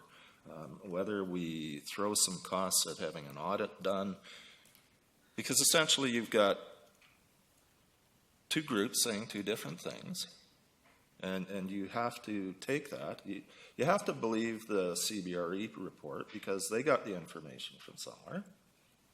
So their information could be good, but you also have to believe the Hotel Association because they're the ones that are doing it in this community. They're the ones that can give you that really accurate numbers. So how do we get there? The motion needs to be framed to do this, and it needs to be a strong motion to do. Yeah. Ms. Samurai. So, trying to problem solve this through, I think what would be helpful, and we did have a conference call with the consultants and put a number of questions to them, and they did provide clarification, and their PowerPoint presentation tonight tried to address some sort of areas where we wanted more clarification about certain aspects of their report. So it may be an idea to ask the consultants to revise their report, incorporating the question points that they put in their PowerPoint presentation into a revised final draft, and permit us an opportunity to verify some of the statistical data that was given by VICC to the consultants for purposes of doing this report.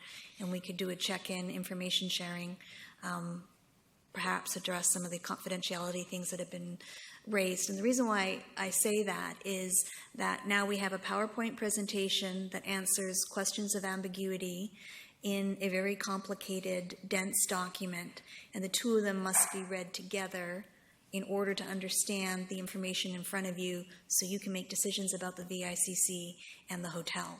So I would like to see a revised, perhaps simplified report that addresses things like the discrepancy in the numbers, what their methodologies were, and extrapolating certain figures. So I think there's an opportunity to improve the clarity of the report for the lay person and the average person that wants to know this information. Because the consultants have done a good job at clarifying things, and staff did work with them to get those clarifications, and we could ask the questions again of the consultant on the phone and clarify it again, yet that's not in the report. I'm not sure if that makes sense, but... Thank you. Councillor Thorpe. Thanks, Chair. I agree with Ms. Samara's comments and also those of others who have spoken. My belief is that a new hotel will be of benefit, not just to the conference center, but to our community. And I just can't help but feel optimistic that our tourism numbers are going to be increasing in the coming years. And I would be a fan, I am a fan of the concept of a new hotel, but I need to make decisions based on good information and accurate information. And I'm really concerned tonight that some doubt has been cast on the information that we've been given in the report. And I think we do need to, in some form, get that revised, get that re-examined, so that when we talk about potential plans for a new hotel, we have correct information that we're basing decisions on. So I don't know what form that might take, whether the motion would be, as Ms. Samara suggested, to refer back to the consultants, or whether we need a motion for an audit. I'll leave that for others to comment on. But I need to be assured that I'm dealing with correct information. And Councillor Fuller made reference to getting correct information out to the public, and of course that's fine. But before we do that, we need to get correct information to us, and that's what I feel needs to happen. Thank you. Councillor Hong. Thank you. Great discussion. A little lost at where I should be taking this because I could punch holes through this entire report. That's from my opinion. Saying paying $18 an hour for housekeeping, well, maybe it's 20, maybe it's 16. These are projections. This is a future. You can't dictate anything in the future, so I'm going to leave a lot of these assumptions out here. So I don't know if we need to separate this into multi-reports. The ones that are factual, 60% occupancy, just over 170,000 room nights. Those are facts, undisputed facts. If I'm going to build a hotel, we're going to send this out to RFP or whatever we're going to do, I'm not going to look at their projections on how to staff or what it's going to cost me for my insurance or how much I'm going to take out. These are discretionary things that we have something to look at. But that doesn't mean that it has to happen. We're talking about discussion. We've already been told no matter what we do, we're stuck with this place. The VICC is going to lose money.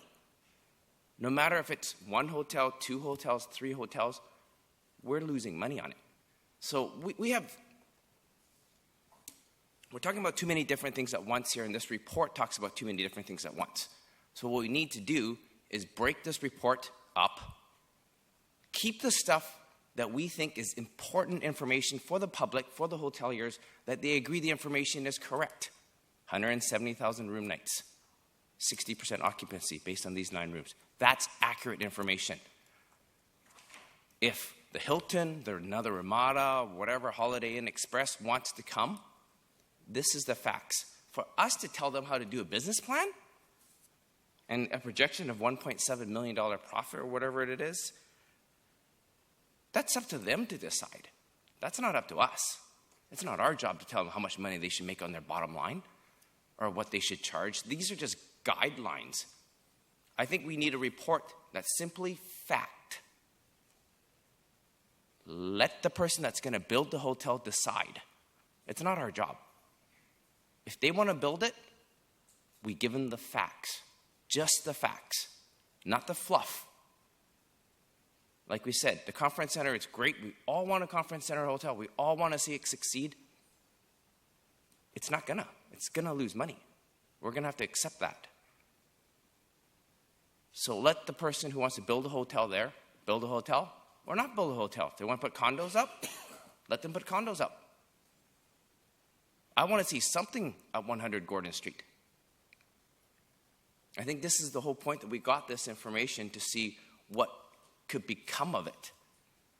Now I think it's up to staff to decipher the facts from this report. There's a lot of information on here. It's discretionary and it's fact. We need the facts. And I think if we can get the facts, that's enough for us to make a decision. We're not in the hotel business. I can't tell you how much it's going to cost to build a hotel or what these numbers mean. If I'm going to build a $30 million hotel, I'm going to do my own report. I'm not going to listen to the crap that whatever somebody gives to me. It's $30 million. I think I'm going to do my due diligence. So this report means absolutely nothing to me with the stuff. It's a great report. It's got a lot of stuff. It gives us a look, a vision, but it's not the information that we need. And I think we need to separate the actual facts. I think this is what we're all asking, is the hoteliers have said that there's misinformation. The facts are wrong. Let's clarify the facts. Have a report for us that is factual. And then have another report that's, hey, this could work. These could be the numbers. I think that's where Gord Fuller and everybody wants to get is the information where we have to make decisions based on fact. So we need a report that's factual. Thank you. Thank you, Councillor Fuller. Okay, I've kind of played with emotion if you want to entertain it. And it would be a motion to have the report revised with discussion from the Nanaimo Hotel Association to clarify some statistics, data sources, and assumptions. It's in part with what Ms. Sammer sent us earlier, but it would include with discussion from the Nanaimo Hotel Association, who have brought the facts to us. So if that's an appropriate motion, I would like to make it. Well, I would move it, and you would second it? Okay, so there's a motion on the floor. Did you wish to speak any further to it? No, Jerry, I can't be factual on how many times they said facts, but it was quite a lot, and I think we do need this. If this is going to go anywhere, we need this. Thank you. Thanks. Councillor Kep. Well, my view would be to send it back for verification and industry involvement on the questions of room numbers, the collaboration agreement review and implementation, and the spending or spin-off dollar through our tourism branch to be looked at and later an audit. When I look at this over the history, this building was a 51-49 vote with a real small portion of the community that was involved in the vote. We spent $100K a month trying to market the hotel to Millennium Sura for a 3-year period. We had condo sites that caused nothing but grief. We had to give out 10 stories. We had to give out condo sites. And that was when the economy was really good before 2008. Right? That's when the economy was premium and everybody's moving forward. The economy across the world is taking a big downturn. And our tourism is based on our low dollar with the Americans coming in. We put an infrastructure in the ground. We've had 3 proposals for a hotel that I've seen. And 40,000 tourists come into the hotel for us a year. I stayed in Dartmouth when I went to a Halifax convention, took a beautiful little boat across every day. Thought it was great. Stayed in Niagara and was a couple miles away in Niagara, and I rented a car there, my own car, but I had it, and I didn't build a city for it either, and I drove people back and forth. Whistler, I stayed blocks away, and I'm walking through the snow. So telling me that we couldn't create a transit system in Nanaimo that took people around from the hotels in the evening and everything, rickshaws or whatever they are, bicycle rickshaws, electric cars, whatever they are, we could do a better job. So from my perspective, I want verification with the industry and the VICC and the consultant. I want those people to sit and go over this. And the questions, the room numbers, the collaboration agreement, my gosh, I've been talking about this destination marketing for a decade now, and it just seems like it's nobody wants to work together or what? I mean, I can understand not working with me sometimes. I understand that. I can turn people off, but you're mandated to do it. It's part of it. So for me, I'd send it back. So I send it back, and I think there's a couple of counselors missing here, and I know they were concerned with it. I've had some emails over when we got this report. And I'm disappointed that those figures are so erroneous, and there's such question on a report like this coming out of our groups in the community. And lo and behold, I've questioned our reports for a long time now. I'll just maybe mention Colliery Dam or purchasing or 5-year agreements. And I'm tiring of reports like this. So I would vote to send this back. And I'd ask for what the motion is on the floor now. It is... I don't want to hear blah, blah, blah. Actually, if Councillor Fuller could read it back, because I didn't quite Go, get it blah, fully. blah, blah. Actually, I was just in the process of writing it. I was going to send it to you. So the motion would be to have the report revised with discussion from the Nanaimo Hotel Association to clarify some statistics, data sources, and assumptions. And we could easily change that to with discussion from Nanaimo Hotel Association and other... Plus the VICC and the consultant. As well as the VICC and consultant to clarify some statistics, data sources, and assumptions. Okay. So that covers it. Thanks. Yep. Councillor Pratt. I agree with the motion. I'm not sure whether we should specify specific people in it or not. I think Mr. Brady alluded to the fact that there were quite a few people that might want to be in on that discussion, or key partners or stakeholders around tourism, around the marketing, around airport, around whatever. And that I think we can leave that piece up to staff as to who they want to pull in. But I agree with the motion. I think it's a good motion. I wouldn't want to just limit it to one group, or I think there's some valuable information to be had out there, and I think it's important that we get all of it. So I'm definitely going to support the motion. Are you okay with that, Gord? Yeah, I can actually add that, like, I've got Nanaimo Hotel Association, VICC, consultant, and others. Yeah. To clarify. Councillor Thorpe. Thanks, Chair. Yeah, I really think it's important, at least from my point of view, that the writers of the report, the authors of the report, are involved in this. This is not a staff report coming from our city staff. This is a third-party, highly reputable organization, and I want their feedback or their comment on how they came to these numbers, and they definitely need to be involved in this. Call it revision. I don't like that word because it implies that they didn't give us the answer we were looking for, so we send it back and hope that we get the answer that we want. I want accuracy, and so I want to hear from the writers of the report how they arrived at their numbers, and certainly input from the Hospitality Association here in terms of what they think the numbers should be, and let's sort out the truth. So if the motion covers that, fine, I'm great with it, but that's where I'm at. Thank you. I can't support the motion as it sits right now, only because of the wording. I know the intent, but when it says have the report revised, the report is the report. It was done by a capable and competent and renowned consultant. It's almost like, well, I don't like those numbers, so let's revise the report. You see the connotation? I want to make sure that it's accurate, at least if it's done with some sort of accepted methodology, and that seems to be where we're having a challenge here.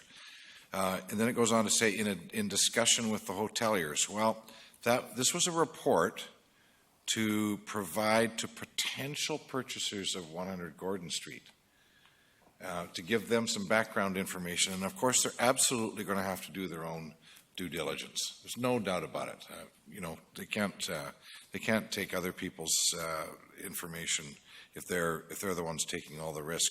But I do want to make sure that we don't find ourselves in any liability for the information. That we are putting out information that I feel good about putting out, that's accurate. That if we're sending it out to potential new hotel builders, that it's accurate. So the only reason I can't support the motion as it is right now is because it gives me the impression that because we don't like these numbers, we want to change them to something else that's more acceptable. I'd like to get to the bottom, like everybody else, to the truth and accuracy, and make sure that the stuff is, all the information is accurate. So in any case, that's where I'm at. Ms. Sammer, sorry? Sorry? Well, there appears to be a methodology. They've used a methodology, and it may very well be industry standard. But nobody can understand it because it sure seems to represent an awful lot of rooms that our hoteliers didn't get the advantage of. They didn't drop on their doors, and unless they all went out to the living forest or they all visited relatives. If there were delegate nights that didn't show up into hotel rooms, that appears to be what the case is. At least that's what I'm seeing. Ms. Sammer. So what I had said earlier is that we had staff had discussed the questions raised by NHA with the consultants on a telephone conference. And as a result of that, they produced a PowerPoint presentation to clarify their findings. So I think that what this motion needs to do is to direct staff to work with CRBE, or whatever the acronym is, to clarify findings in its reports. We're not directing them to revise it. We want to clarify findings and verify statistical data they relied on to do the report. Clarify and verify and include relevant parties such as the NHA. Thank you. That I can support. Ms. Brennan. Councilor Brennan. Thank you. Thank you, Your Worship. Yeah, actually, those are the words that I wrote down, verification and clarification, and I think that is adequate language to get at what we're doing, get at what we want to see, and that perhaps the motion as it's currently on the table either needs to be set aside or withdrawn and replaced with this one that says, that refers to verification and clarification. Thank you.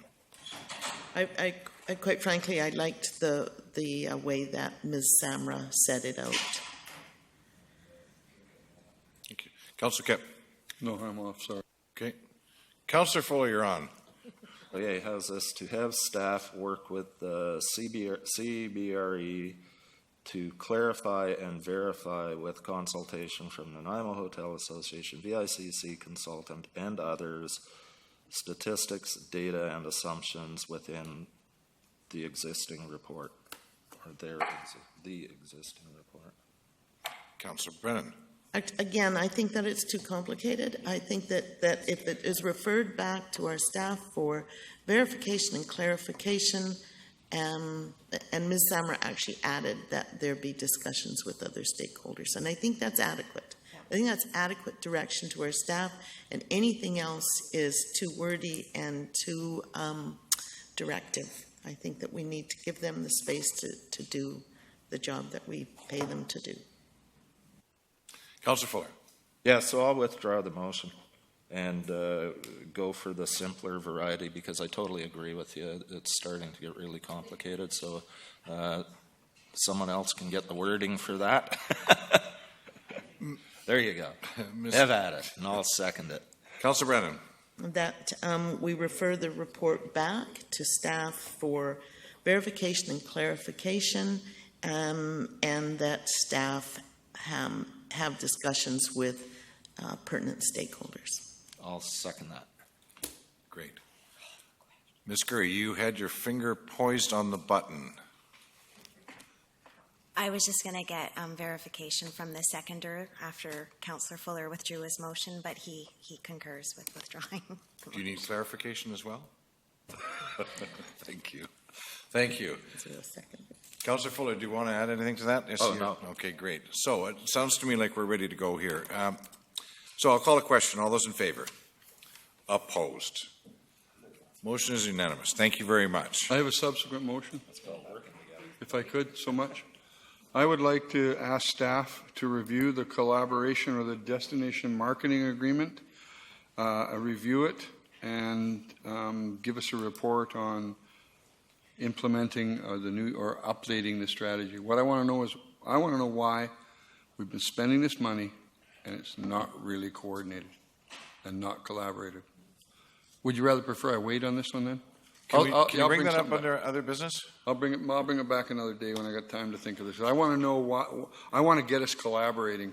While we're waiting for this report, we need to collaborate now. We need to get those groups together, and maybe this first meeting to talk about this will work, but they need to work on collaboration with our agencies. We've got too many pots in the pie out there that aren't spending it in the direction to help this. Great. So I'll bring it back Councilor Kipp. And I do hear what you're saying about, I know you've got concern about the meeting and conferences marketing, if you will.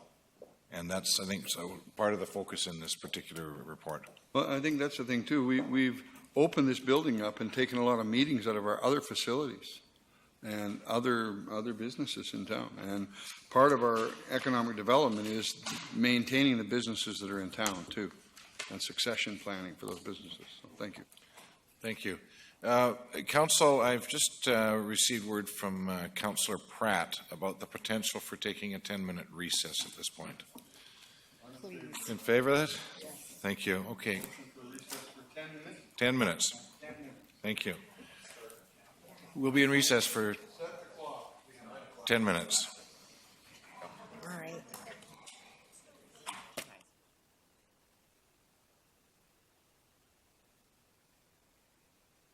The mayor's report. I won't bore you with all the million different things that I was involved with over the last since the last mayor's report. I just have two items that I wanted to bring to your attention. One of which is this Thursday is the opening of a commercial CNG station in Nanaimo, and it's being opened in conjunction with Fortis and Co-op and the Co-op up on Northfield Road. This is a very important new station, and it is going to. It's been built in order to support the number of vehicles that are converting to compressed natural gas to run heavy-duty trucks. Two companies that come to mind, of course, is Cold Star, which have 10 large highway trucks that they're using CNG, and the other one is a new entry, which is Nanaimo Cold Storage, which have 5 trucks. I would suggest that this is going to be the wave of the future. That's of course, in addition to which almost the entire fleet at the regional district of Nanaimo is now on spark-ignited compressed natural gas, and we have 2 new ferries that will be arriving here in the late part of this year that will be operating off dual fuel with liquefied natural gas and diesel.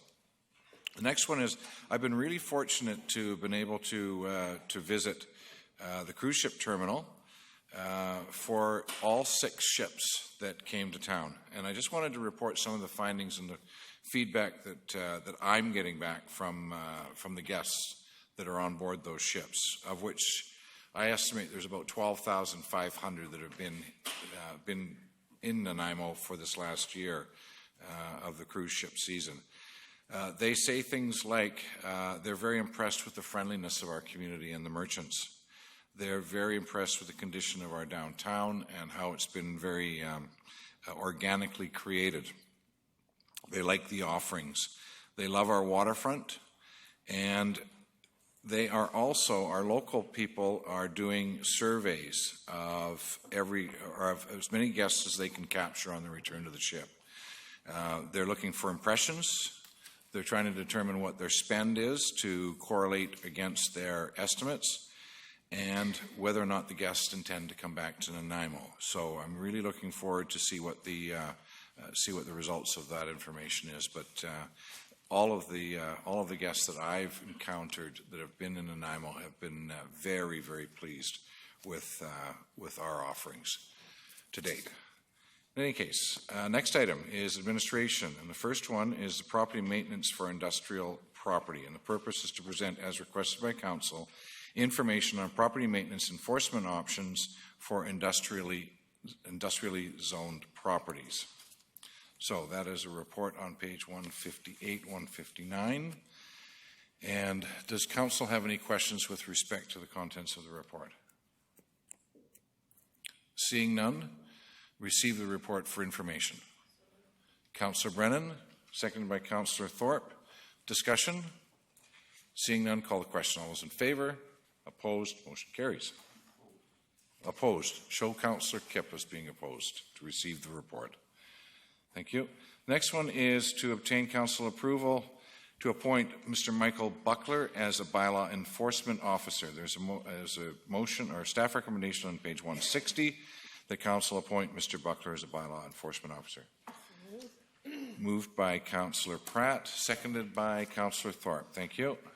Any discussion? Councillor Hong. Thank you. We seem to be always appointing bylaw enforcement officers with regards to animal control services. How many bylaw officers do we have, or why are we doing this so often? Report before you is we had one of our bylaw officers retire 3 or 4 months ago, so this was an officer. This is a new officer that we brought online. And the animal control officer appointments, this gentleman used to be an animal control officer, so you'll be getting some more reports as the animal control tries to backfill. And the animal control does hire part-time staff in the summertime to do park patrol, and it'll be different people than we've had in the past. So we have to appoint, every time they hire somebody, they have to be appointed so as to be able to enforce our bylaw. Okay, so it was the summer part-timers that we went through. In the past, summer part-time, and this is a full-time position to replace one of our officers that retired. Thank you. So just for clarification, every time we hire somebody, or pardon me, the contractor hires somebody, we have to endorse them as a bylaw control officer. So, motion's on the floor. Call a question. All those in favor? Opposed? Motion carries. Next item. Nuisance property, 29 Halliburton Street. And the purpose is to obtain council authorization to declare 29 Halliburton Street as a nuisance property. Staff recommendation on page 162 that council declare 29 Halliburton a nuisance pursuant to nuisance abatement and cost recovery bylaw number 2003 number 5645, and authorize staff to record and charge for municipal service, including police required to abate the nuisance. Moved by Councillor Fuller and seconded by Councillor Brennan. Thank you. Any discussion? Seeing none, call the question. All those in favor? Opposed? Motion carries. Now, next one is property maintenance bylaw number 3704, and it's to obtain council authorization to enforce the City of Nanaimo property maintenance bylaw. And it's requested that council hear anyone wishing to speak with respect to property maintenance for the following properties. The first one is 520 Nova Street. Is there anyone wishing to speak to 520 Nova Street? Thank you. Next one is 2660 Jingle Pot Road. Is there anyone wishing to speak to 2660 Jingle Pot Road? Thank you. The next one is 482 McCleary Street. Is there anyone wishing to speak to 482 McCleary Street? Thank you very much. Please come down, ma'am. And we'll need your name and address for the record, please. Helen Bergstrom, 482 McCleary Street. Nanaimo, BC, V9R2H2. Thank you. The bylaw officer met with me this morning because I needed some clarification on what he actually wanted done. And so he told me that, so I actually wanted to ask one thing about that. There's a derelict vehicle there, but in the past, you said we could tarp it, and it would be fine, and then he said no, so is what he says goes? Can we get some help from staff, please? The officer did attend this morning and spoke to Ms. Bergstrom. I assume that's... So his findings were the property has a large amount of discarded material and clutter that has been there for years, as evidenced by the vegetation that has grown over and around some of those materials. In amongst that, there was an old Volvo vehicle, large amount of blackberries. It's obviously grown into everything, building materials, containers, household items. And in relation to tarping a vehicle, that is not part of the bylaw. I wouldn't be able to comment on what may or may not have been discussed in prior years with this property, other than it would perhaps show that in prior years we've had attention drawn to this property. This street, there's been a number of complaints put in on properties on this one particular street. This is one of them. I understand that there's a great deal of mess and that you may need more than 14 days to attempt it, and certainly we wouldn't have any issue if council considered extending that cleanup period. But I cannot speak to whether or not a vehicle tarped in the past would have been allowed. Thank you. Councillor Brennan. Perhaps you can tell us, is it Ms. Bergstrom? Yes. Yes. Perhaps you can tell us how long ago it was that you were advised that tarping that? That I don't know. I mean, I'm sure it's at least 5 years ago. Okay, so your property has sort of been in and out of this state for some time? Well, it's this particular vehicle has been there a long time, since we got there, basically. So maybe you could answer that other question. Just how long have you had the mess in your yard? Well, when we got this letter, my husband was going to work to clean it up, but he got called out to an emergency in New Brunswick, and he got delayed out there. In fact, he's been in the hospital for the last 3 weeks.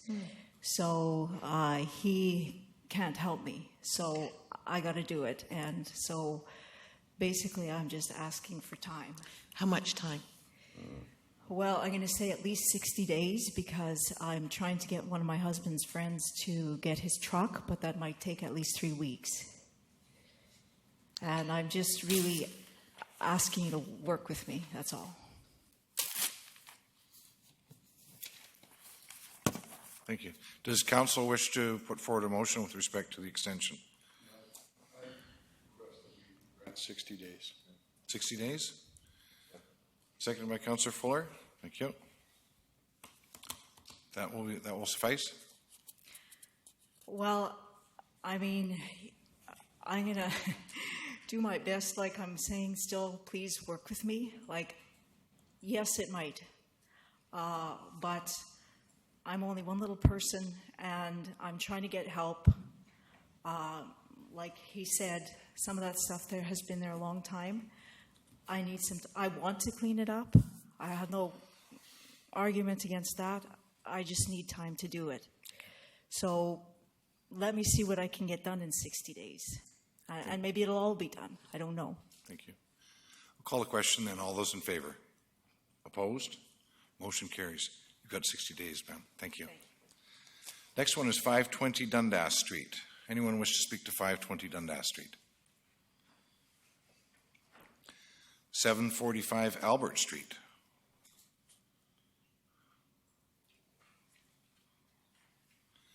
(755) Albert Street.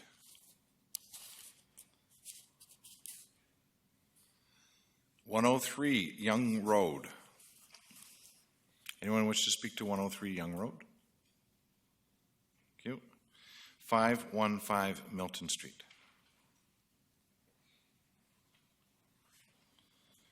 511 Milton Street.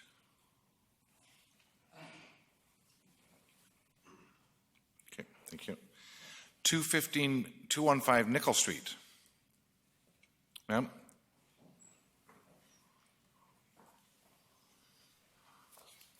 So, say my name again? No, I think we've got it for the record. Okay. So on that property, I did get a letter from, I don't know how to say his name, but a bylaw enforcement officer, an email. And I didn't know that there were squatters on the property, but then he sent me this to tell me that. And he suggested that I call the police and get them there to remove the trespassers from the property because they've got grocery carts and you name it there.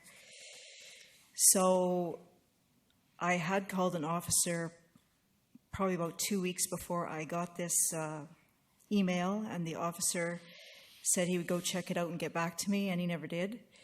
So then I contacted someone else who said, well, we can't do anything unless they're actually there. So then I asked a neighbor down there, okay, can you call me as soon as you see that they're there?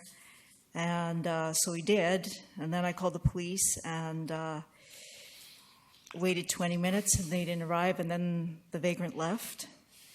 And then I went down on 6:30 Friday morning, and because the neighbor said they're usually there till 7 in the morning, and he heard the lady screaming in the night, and so the police said he couldn't necessarily guarantee that he could get there at all because things have to be in priority, and they had left by the time I got there. So also what he suggested is putting up no trespassing signs, and so I am going to do that. My neighbor said he would help, or the neighbor down there said he would help me, but he's been gone for the weekend, so either tomorrow morning or tomorrow evening I'll get those up. Again, I'll try to see if I can catch them there. And what I want to do is, if I can catch them there, is basically ask them to leave and basically give them like 2 or 3 days and say, okay, if you're not gone in 2 or 3 days, basically a truck is going to come and pick up all this stuff and you won't have it. I don't know what else to do. Is this house vacant? It's an empty lot. Oh, it's empty lot. There was a fire on it. Okay, great, thank you. So what are you looking for from council on this one? Well, it might take longer than 14 days. I don't know. To remove? Yeah, as long as I can catch them there and get a police officer down there. What's her address? And then, I don't know. I mean, if they're there and there's a truck there and it's trying to take their stuff away, I don't know what happens. You can have what, sorry? You can have it removed, it's your property. Okay. Councillor Hong. Ma'am, where do you live? Like, what's your actual address? So these aren't, I was assuming you actually lived in these, the first house. I live at 482 McCleary Street. This is a property that we have. Okay, thank you. Thank you. Councillor Brennan. Actually, it's not for the delegation. Okay. No further questions for you, ma'am. Okay. Thank you. Councillor Brennan. Yeah, this is for Mr. Davidson. Would a bylaw officer attend with the homeowner or the lot owner and make that request with her? Does she have to have a policeman? The RCMP would be the authority to enforce the Trespass Act, which is what would happen on private property like this. Our bylaw officers, if requested, would make that attendance with them. However, it would be just to advise. We wouldn't be able to enforce. Yes. And just for Your Worship, for Council's consideration, with properties like this, if we don't get them cleaned up in an appropriate time frame, what it tends to do is perhaps the people that are there will leave, but it'll attract other people. It's a lot like graffiti. If you don't get it painted out right away, it attracts more. And when we find a vacant property that's become a squat site, if we don't act on it in a relatively short time frame, the owners then are left with either a very large cleanup or it's an ongoing problem for the neighborhood. In some cases, we've recommended that they actually fence the property off to restrict access.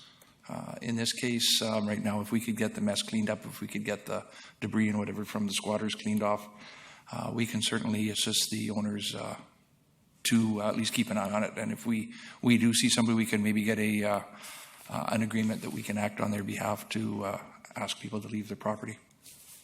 Thank you. Council, what is your pleasure? Councillor Hong. Thank you. 215 Nickel Street, was this the one that had the fire and then we ordered it demolished? That's correct. Yes, so this is the one that's right next to the concrete supply. And we didn't ask him to secure it with a fence at that time? Once the building was brought down and the site was leveled, there was no need to ask them to secure the fence. It was just Thank you. Thank you. So seeing no direction from council, the next one is 210. Councillor Brennan. What is the time frame that 2 weeks? I would move that we ask the lot owner to have that removed within 2 weeks. That's the order that, or that's the recommendation that's. Oh, I thought you wanted us to make that. Anything other than. Okay, thank you. Thank you. Councillor Pratt. What I would suggest is that maybe staff can work with this person. Is that possible? You were saying that you could go with her to... If Ms. Bergstrom would contact us, if she would like us to accompany her, we would make sure that an officer was available. Okay. Good. Thank you. Councillor Brennan. When I read this, it says shopping carts full of garbage and miscellaneous debris. Do we know that it's garbage, or do we know that it is the belongings of someone? When the officer attends a place like this, we'll make every attempt to see if it's, if there's any value to the material that's there. Or Yes. if it's wet rotting bedding or other collections that have value less than $100.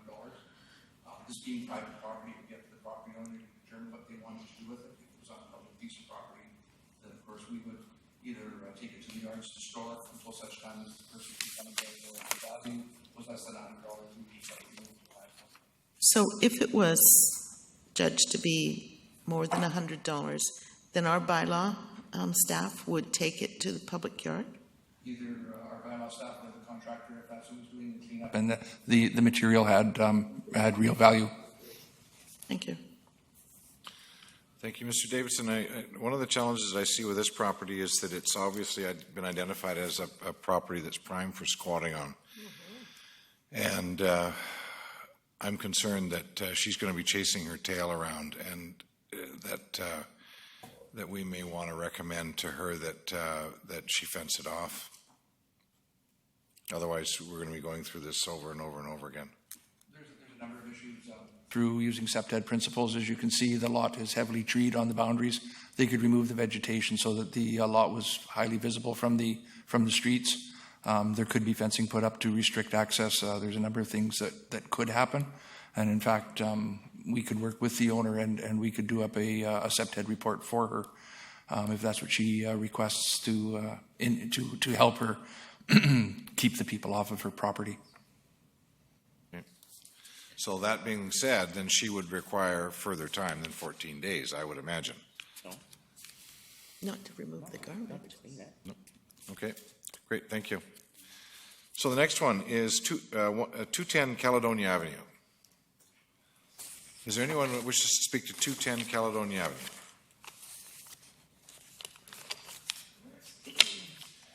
(671) St. George Street.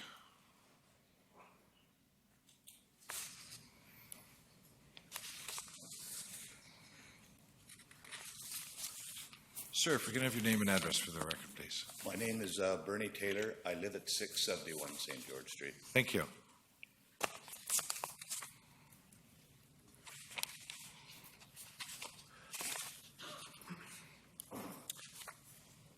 Thank you for the opportunity to address council. I'll try to be brief. In July, our neighbor Kim, whom we share the back property line with, came to our house, introduced herself, and said quite flatly that she'd wanted us to take down the back hedge, which has separated our properties for the past 35 years that we've lived there. I explained that this has been a communal good neighbor fence with the preceding 4 owners and has been mutually cared for ever since. Kim stated that the previous owner had erected a fence partway down the property line against the ivy. We had no knowledge of this fence or that the ivy was growing onto it. No clearance or access was afforded to maintain the hedge from their side. It wouldn't matter if the hedge was laurel, red cedar, or any other species of shrub. Interaction with the fence would be inevitable. It was also her opinion that because a partial fence had been erected against the ivy, that it was our ivy, though over half of the property line is not fenced and uses the hedge as our common border. We have offered to trim and maintain their side of the hedge at their convenience and even offered to pay Kim for her work trimming the hedge in August. Bylaw Officer Klassen explained the city's position regarding invasive species and that if the neighbors withdrew their complaint prior to this meeting, the matter would be closed. We wish to thank Officer Klassen for his efforts to mediate a mutually agreeable solution to the complaint, but here we are. Firstly, the exact location of our property line is in question. Plan 366, circa 1800, has an inaccurate southern boundary. Plan 2039, circa 1900s, has an inaccurate northern boundary. The error exists on the north side of Cadogan Street. Our property is 671 St. George, and Kim's is 664 Cadogan Street. An Nanaimo survey company said the city has an obligation to rectify this long-standing anomaly at a future date. If the ivy is entirely on our property, as the City of Nanaimo's aerial photo might suggest, then the partial fence built by the previous owner is trespassed on our property. As stated in the City of Nanaimo's pamphlet, Building a Fence, under Section 4, where can I put my fence? It states in part, a fence is to be located on your property. In Section 6, where do I know where my property line is? It says you may also hire a registered British Columbia land surveyor to come to your property and find your property lines. It is the responsibility of the property owner to ensure the accurate location of fencing relative to their property lines. As the before-mentioned aerial photos are not accurate enough to be admissible in court, I have measured the fence and the hedge from my building site survey and find that the ivy not to be entirely on my property and the fence to be partially on our property. I am a licensed British Columbia coastal log scaler, hence my measurements are diligent. But I must say that I've been trumped, as the owner of the property in question is a surveyor. Strange or by design, there are no pins or stakes to identify their property line. In summation, I believe that it is the intent of Nanaimo's Invasive Species Act to control English ivy and not to eradicate it. For it is the spirit of the law and not the letter of the bylaw that the city observes. Nanaimo's jewel, the inner boat harbor, hosts the largest single biomass of the species in the city. And all other parks within the city and regional district harbor this vine in total immunity. But if a new neighbor decides that the property they bought had an ill-conceived fence and a 40-year-old existing hedge on it, then pay I must for aiding, abetting, and manicuring our good neighbor hedge. I have several packages of photos of the hedge showing its west and east boundaries and an aerial depicting its alignment with the properties of 671 St. George and 664 Cadogan. I hope council members will take a few moments to look at these pictures and consider its unique compliance to BC Reg 144-2004, the sphere of concurrent jurisdictions Environmental and Wildlife Act. Also, the City of Nanaimo's Property Maintenance Bylaw 3704. BC Reg 144-2004 state English ivy is under management category control, which is the least serious category outlined by the Coastal Invasive Species Committee. Its three other definitions are prevent, eradicate, control.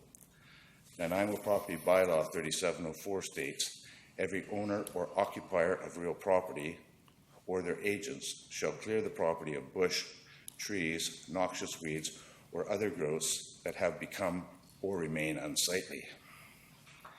This hedge is and has been well maintained and is a beautiful feature of our landscaping. It is controlled within our east and west property lines and is anything but unsightly. We are very willing to take over care and maintenance of its southern border, but access has been denied by the complainant. I am appealing to council to postpone their decision on this matter until the next council meeting on October 3rd, as an investigation by the city's building code department regarding trespass and encroachment on our property has yet to be completed. If any members of the city council would like to stop and have a chat and see the hedge and its impact on the neighborhood, there's no need to call. You are welcome to our home at any time. Thank you.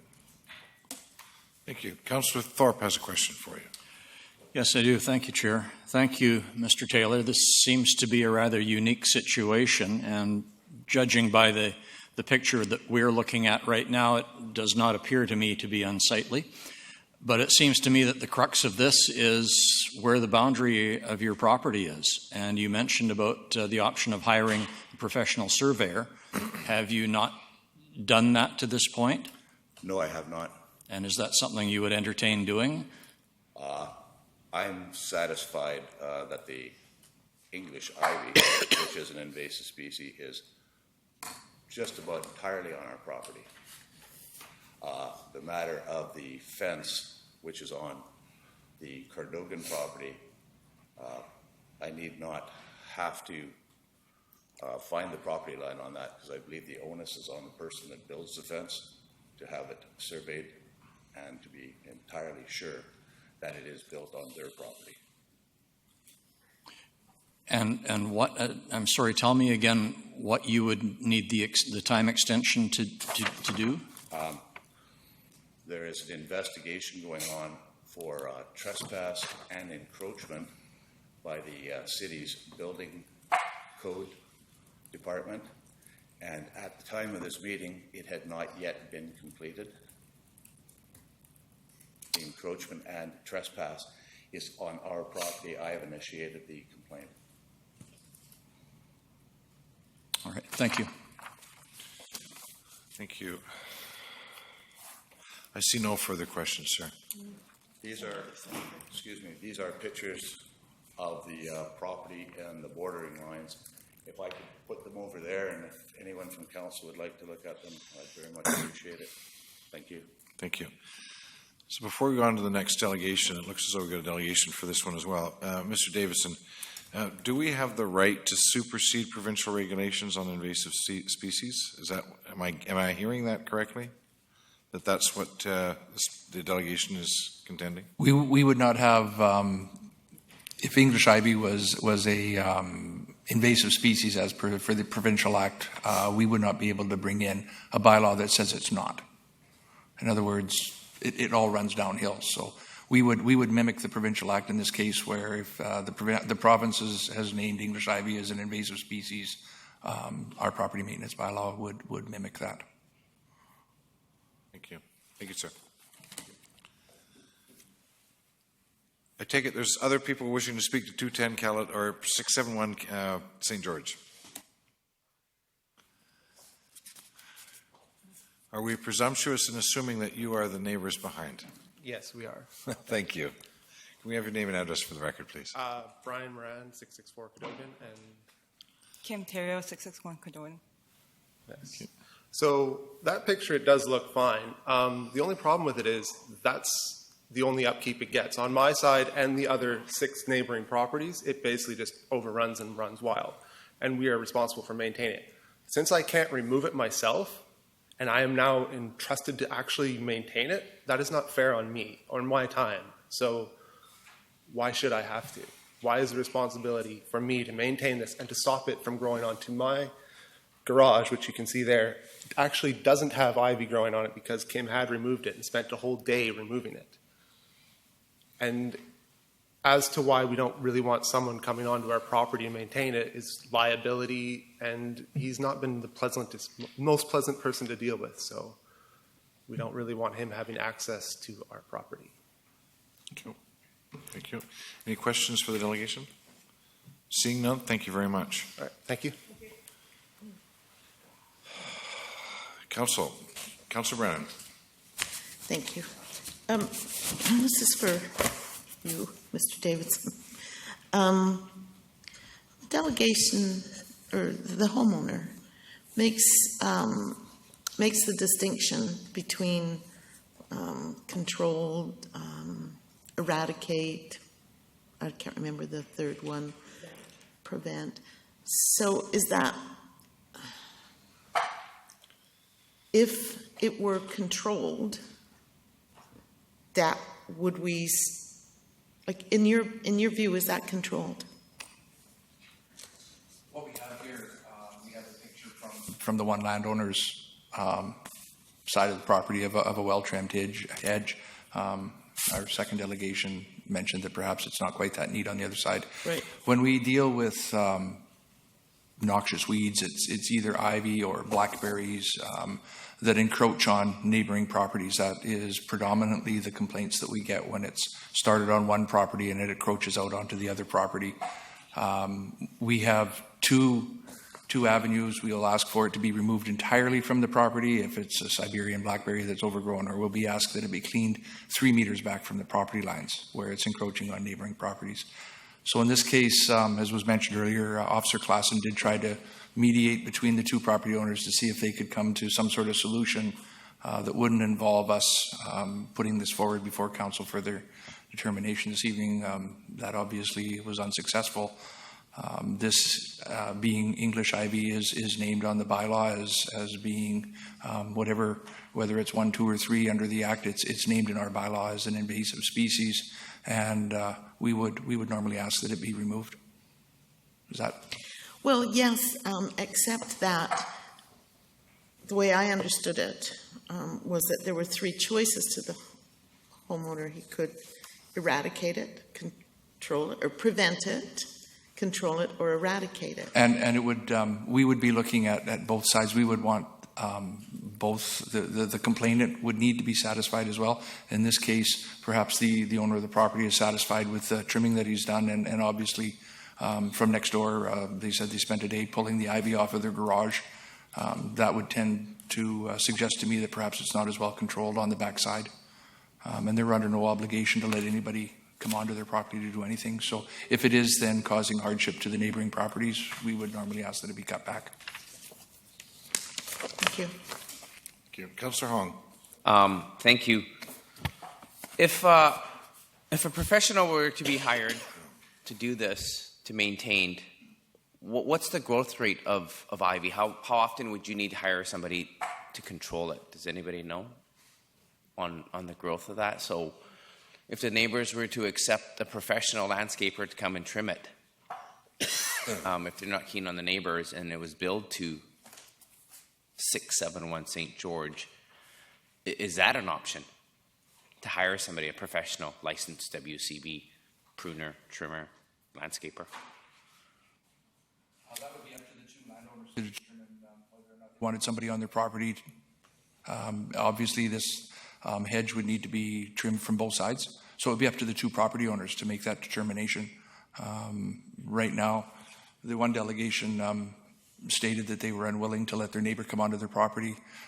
Whether the other neighbor hired a professional landscaper, I don't know if they've had an opportunity. It doesn't seem that they're speaking to each other perhaps right now. Certainly from our aspect, if the best solution to this is if they can work something out.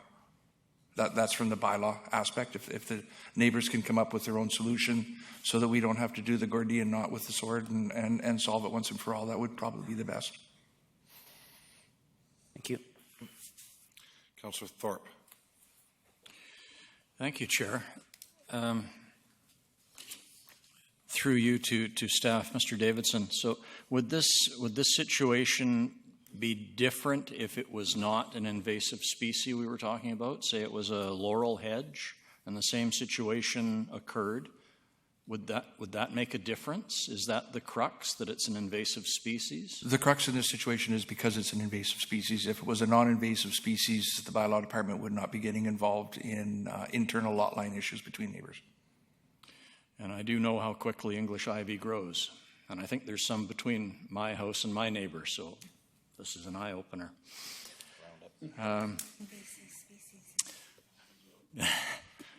But I'm really at a loss as to how to proceed here. Councillor Brennan. Well, I wonder if we can defer a decision on this and ask that the two property owners get together and discuss the offer that a professional landscaper be charged with doing this at the expense of the homeowner. Can we do that?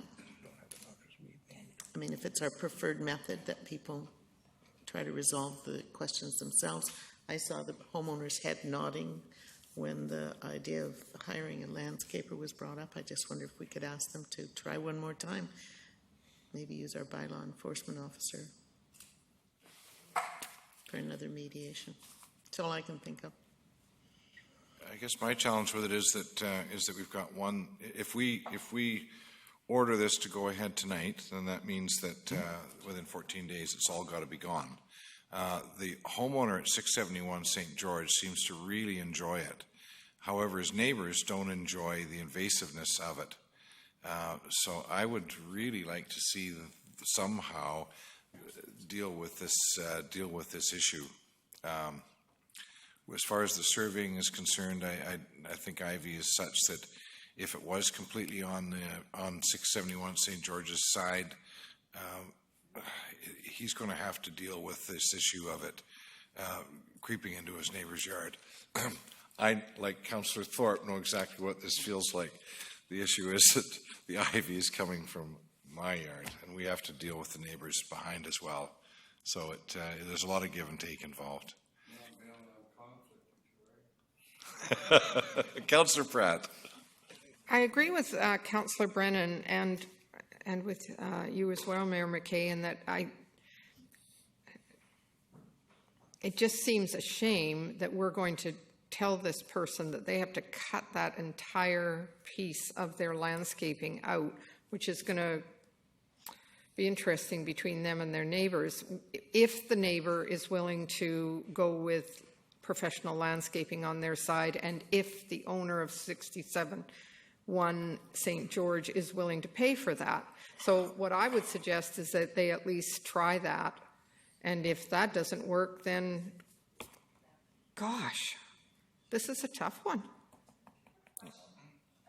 Can she come back up? I think I would like her to come back up. A few extra minutes here is going to probably help us out a lot.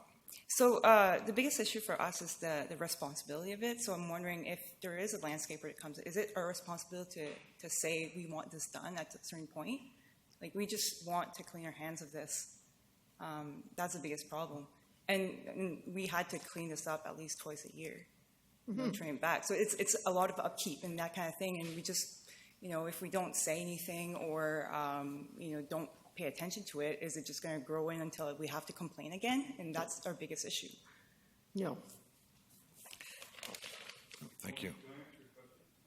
Is there a setback between the hedge and your house? There is about a meter or so between. That's not our house. That's our garage. Yeah, that's the garage there. And that's your backyard?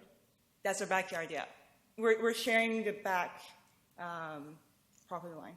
Yeah, no, what I'm saying, usually there's a 25-foot setback from the back property line, and I don't see any setback. So you can work in between your garage and that fence if someone could work I've been going through there and cutting everything down. Okay. Thank you. Yep.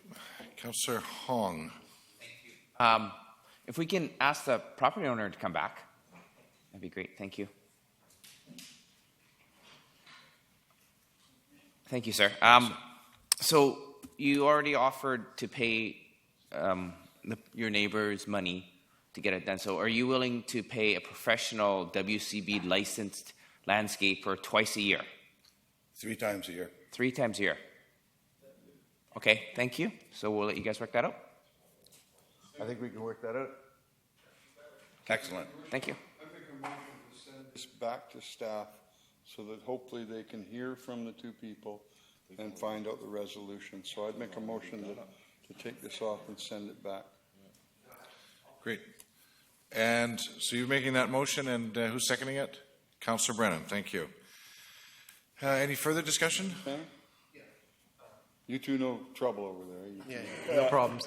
I'd like to hold that it still stands the 2 weeks, though, because I don't want to have to deal with this ever again. Like, you don't understand how much frustration this thing is to deal with. Like, even now, after she took it back in June, I think it's totally into our yard again, crawling up the garage and everything. So, thank it you. needs to be done. Thank you. Ms. Sammer. We'd like to take it back to staff because the interpretation and application of this bylaw will have profound impact if it's to be applied throughout the NIMO. So I want to make sure that we're interpreting and applying our various policies and strategies and bylaw in a way that is workable for our community. Okay, so we do have a motion on the floor, however. So, Council, what is your pleasure? Councillor Brennan? Okay, very good. Thank you. So, motion to refer back to staff. Call the question. All those in favor? Opposed? Motion carries. Thank you. So, next one, 479 Park Avenue. Is there anyone who wishes to speak to 479 Park Avenue? 354 Watfield Avenue. Is there anyone wishing to speak to 354 Watfield? Sir.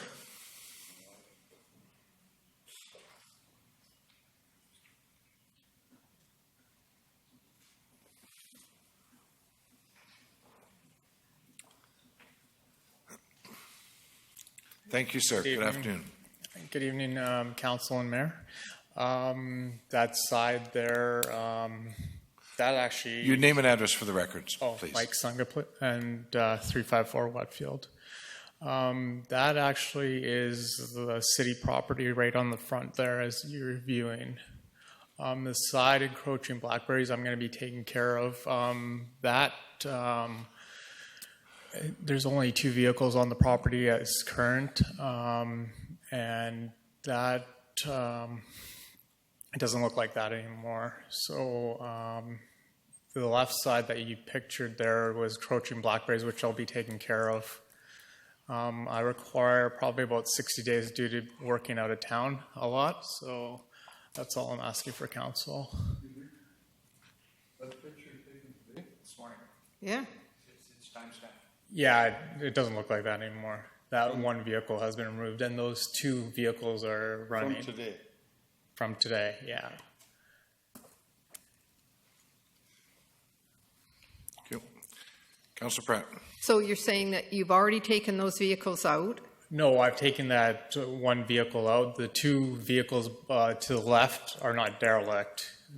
Like, none of them were derelict. The officer came in there and basically assumed that the vehicles were derelict, stamped them, and he basically just took a picture and that's it.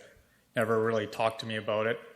So I've removed the 1, which I'm allowed 2 unlicensed vehicles, which are running. So that's what I've done. And you are going to deal with the blackberries on the left bushes? side, yeah. That's correct, yeah. Within the time period given? I'm looking for 60 days because I work out of town, so just to remediate the problem. Council, what is your pleasure? Anyone wish to grant 60 days? Sir, Mr. Davison. Your Worship, just bring to Council's attention, this family also owns the adjacent property that was, the original complaints came back in March. The adjacent property back in June, Council gave 60 days for him to clean that property. Nothing has been done to date. We're having a contractor go in, I believe, tomorrow morning to clear the property. That's not true, though. Just a moment, sir. Yeah. So there is a scheduled cleanup for tomorrow morning, acting on Council's remediation order that we gave a 60-day period on the adjacent property. I wanted you to make sure that you're aware of all of this before you made a decision for another 60-day extension for this piece of property. We have been getting constant complaints from the neighbors about the shape of both of these properties. Thank you. Thank you. Councillor Pratt. Are you referring to the other side of the fence? He's referring to that property, but I just want to talk to Sure. staff first. Excuse me, sir. And is that the other side of that fence? I'm sorry? I'm asking, is the other property the other side of that fence?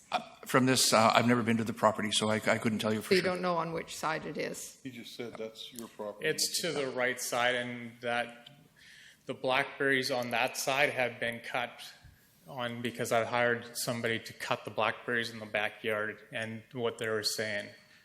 And the trailer that they were saying, I've licensed the trailer.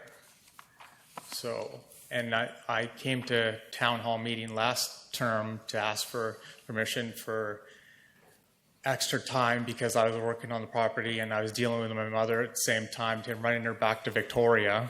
But then it was postponed and then I didn't hear anything back from it. So nothing's been done to current basically on extending my time frame, which they said they were going to do. They were going to speak on it. Okay, I just want to be absolutely clear. We're talking about 2 different properties That's here. correct. And this one, Yeah. And the neighboring you're property. asking for a 60-day extension. Yeah. The other property, you already received a 60-day extension on, and that time is up, and tomorrow morning the city is planning on going into. I spoke at the last town meeting on the neighboring property, but that meeting was supposed to come into basically to town council, which it never did. So I've been waiting for it to come to. I'm sorry, I don't even understand what you're saying. Your last town meeting, it was brought forth. It was brought forth at the last town meeting. Maybe I can help. About 3 weeks ago, we had a committee of the whole meeting. The gentleman waited in the audience for most of the evening When it came time to bring the subject up, we were informed that that was not under the purview of a committee of the whole subject item. Therefore, he was not able to speak to it. Having said that, I thought there was discussion, if I was to look at the video, there was discussion that staff was going to be in contact with you. They weren't, though. Nobody's been in contact with me. I've contacted Klassen. Klassen has never returned my calls. So, to date, I've called them twice. Thank you. I have no further questions. Thank you. Mr. Davidson, do you have any knowledge as to whether or not there's been any contact with the delegate? I don't have the whole file in front of me. I know Mr. Klassen has been to the property several times. He did take 3 different contractors through the property at different times to get estimates on what it was going to cost to clean up. I can't tell you whether or not when he tried to contact the owners the last time. Thank you. Councillor Hong. So, do you live at 354 Watfield? I live at 354, but I work out of town, so I try to maintain it as I can, best I can. So, and I look after my mom's property next door. So I've tried to, I've been cutting the blackberry bushes as I can, and I've hired a maintenance company to help me with that aspect of it. Okay, so you've hired somebody, so I don't think you need 60 days. No, because the blackberries are so enrooted into the ground, it's literally and it's not just blackberries, it's silver maple. It takes time for it to actually eradicate these things because they just come right back. So. Well, that looks like it's been growing for a lot longer than. No, it actually hasn't. Yeah, it actually 3 months that'll come back. Yeah, you'd be surprised how quickly it grows. So the delegation is looking for an additional amount of time on 354 Watfield. Does council wish to entertain a motion to that effect? I see none, sir. Thank you. Thank you. 5361 Catalina Drive. Is there anyone wish to speak to 5361 Catalina Drive?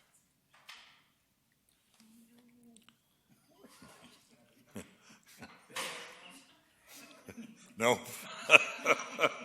It's Ian's house. 2021 Frost Birch Way. Is there anyone wish to speak to 2021 Frost Birch Way?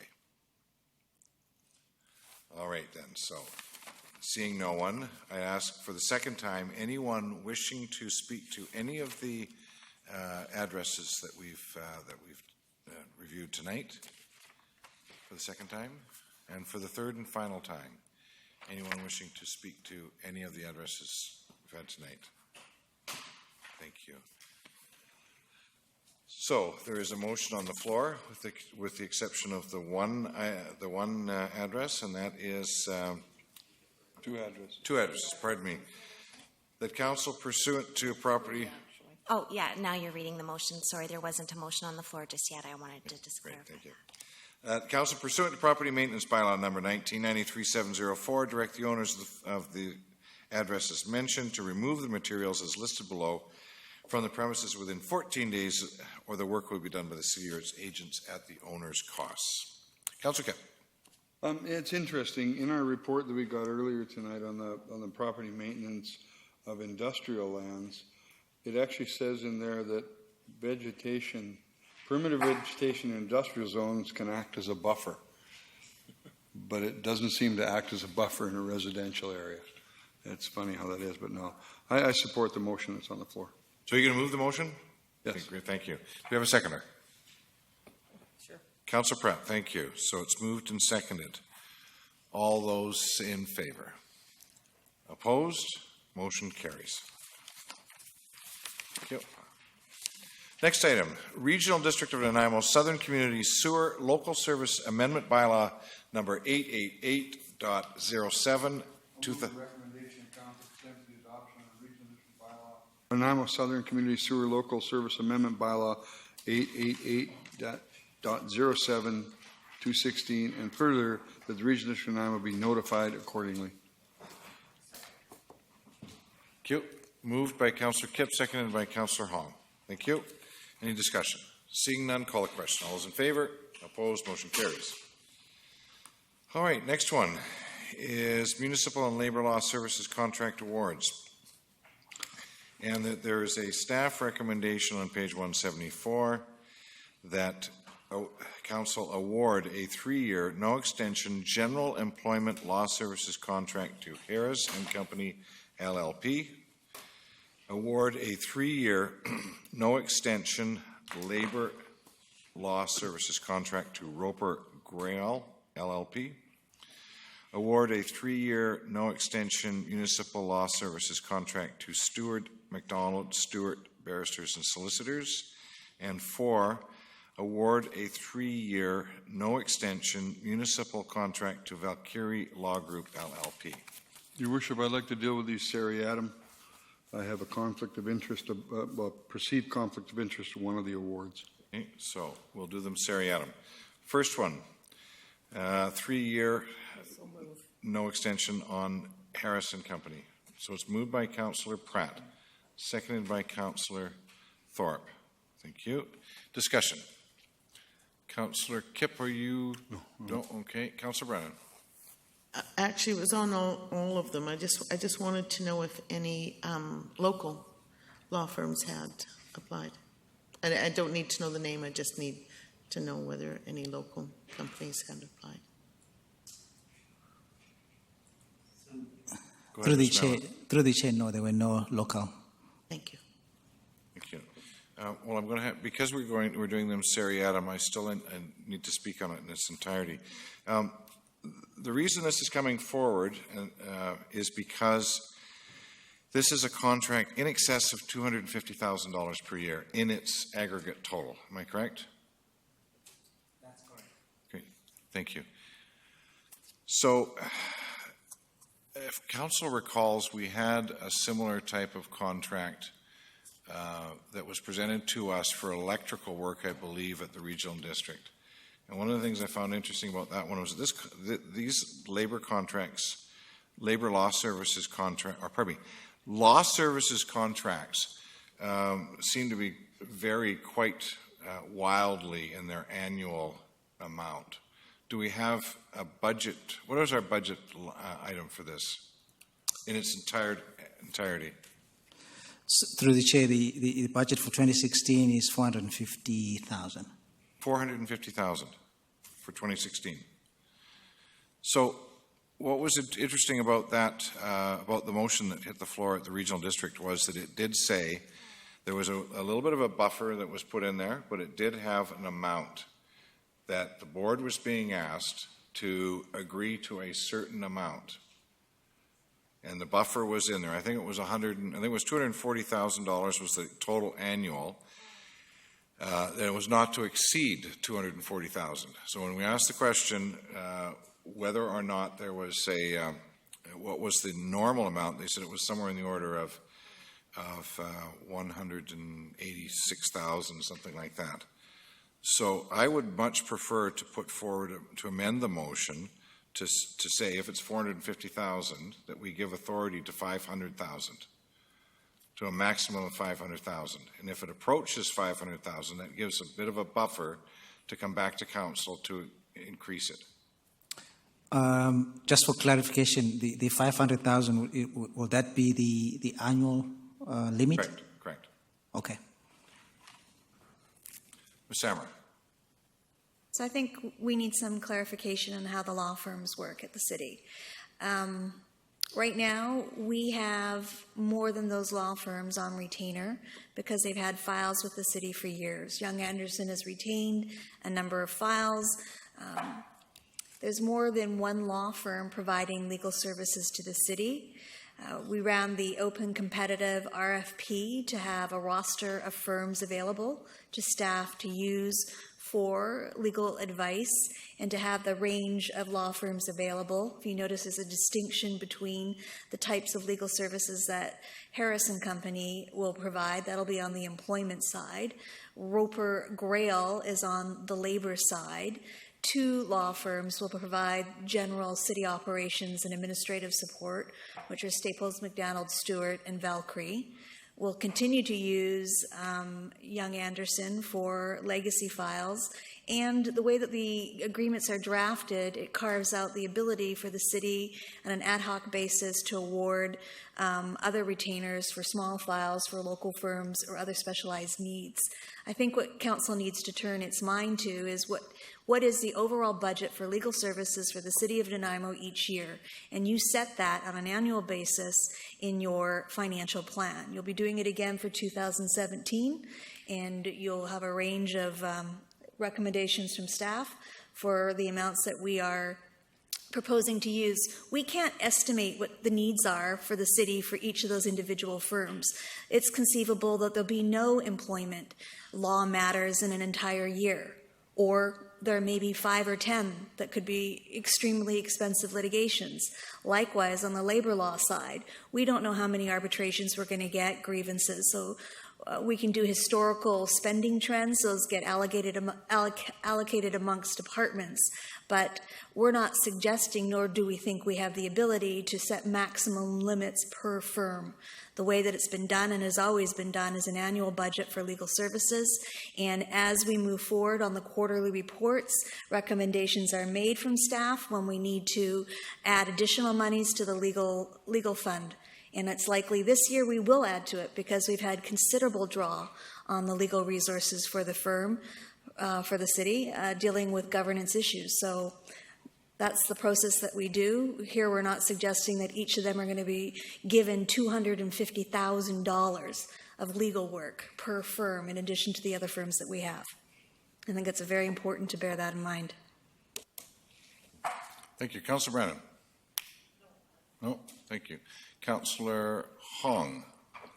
Thank you. Thank you, Ms. Sammer. I think what Mr. Mima has said, that if we set a total budget which was $450 total for all legal services, including these firms, but we don't have a breakdown in which I'm fine with that. And I think that when we do get to that number and staff are going to say we're approaching that number, we're going to have to go over, I think, is that what Ms. Sammer is saying, that you're going to update us when we get to that number, if we're going to exceed that number?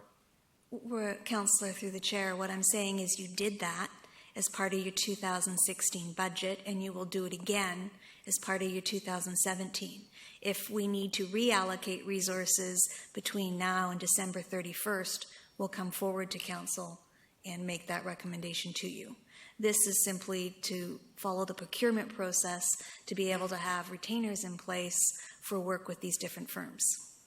Okay, great. So I think that's where my answer lies, is I think we set a total budget, and then if we get close to that, staff come to us and tell us that they need more money for the budget. So I'm happy not attaching a number to this document because we do it in our financial planning.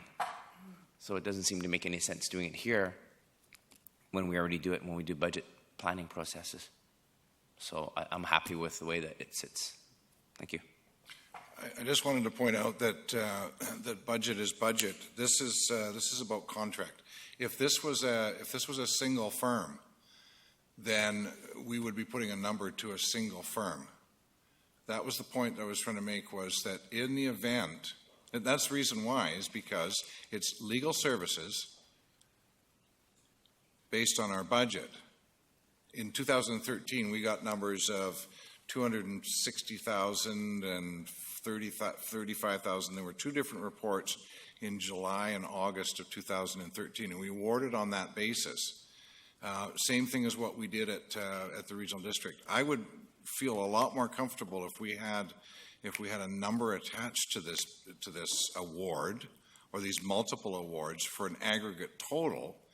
And all I'm asking is that, as you suggested, because it's not that way now, as you suggested, that if we're approaching the limit of 500,000, that staff comes back to us and advises us of same. That's all.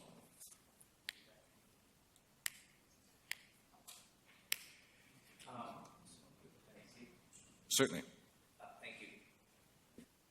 Doesn't staff already do that? If so, our last year's budget was $450,000. As we get close to 450 or we exceed 450, they're going to come to us and say we're exceeding the budget, so we're going to do a budget amendment that we need to spend another $100,000 on legal. So that's already in play. Like, I understand where Ms. Amar is saying is we don't know what lawyer we're going to use. And I don't really care which one we're going to use, but if we're within our budget that we budgeted for, does it matter? I think that's the question that we're asking, and to limit each one of these to say divide that by $100,000 each. That's $400,000, and then $100,000 extra for the other stuff. What happens if we don't use it and we end up using more? So are we going to come to council every time saying that, hey, we didn't use money from this one, let's move $50,000 from here because we didn't do it?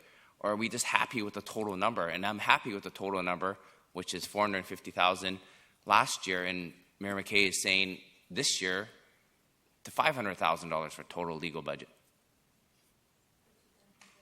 Yeah. Mr. Bema. So I think the process that the chair is explaining is already in play. So when you set your total budget, $450 for 2016, and you're going to do the same in 2017, 2018 going forward.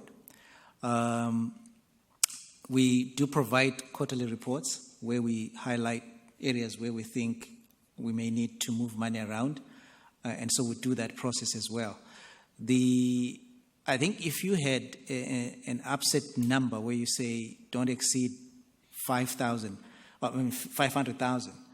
the process is the same, like we're doing now, because we'll still come back and say, here is where we are. We think we need more, and this is why we think we need more, and it works out that way. Thank you. Councillor Fuller.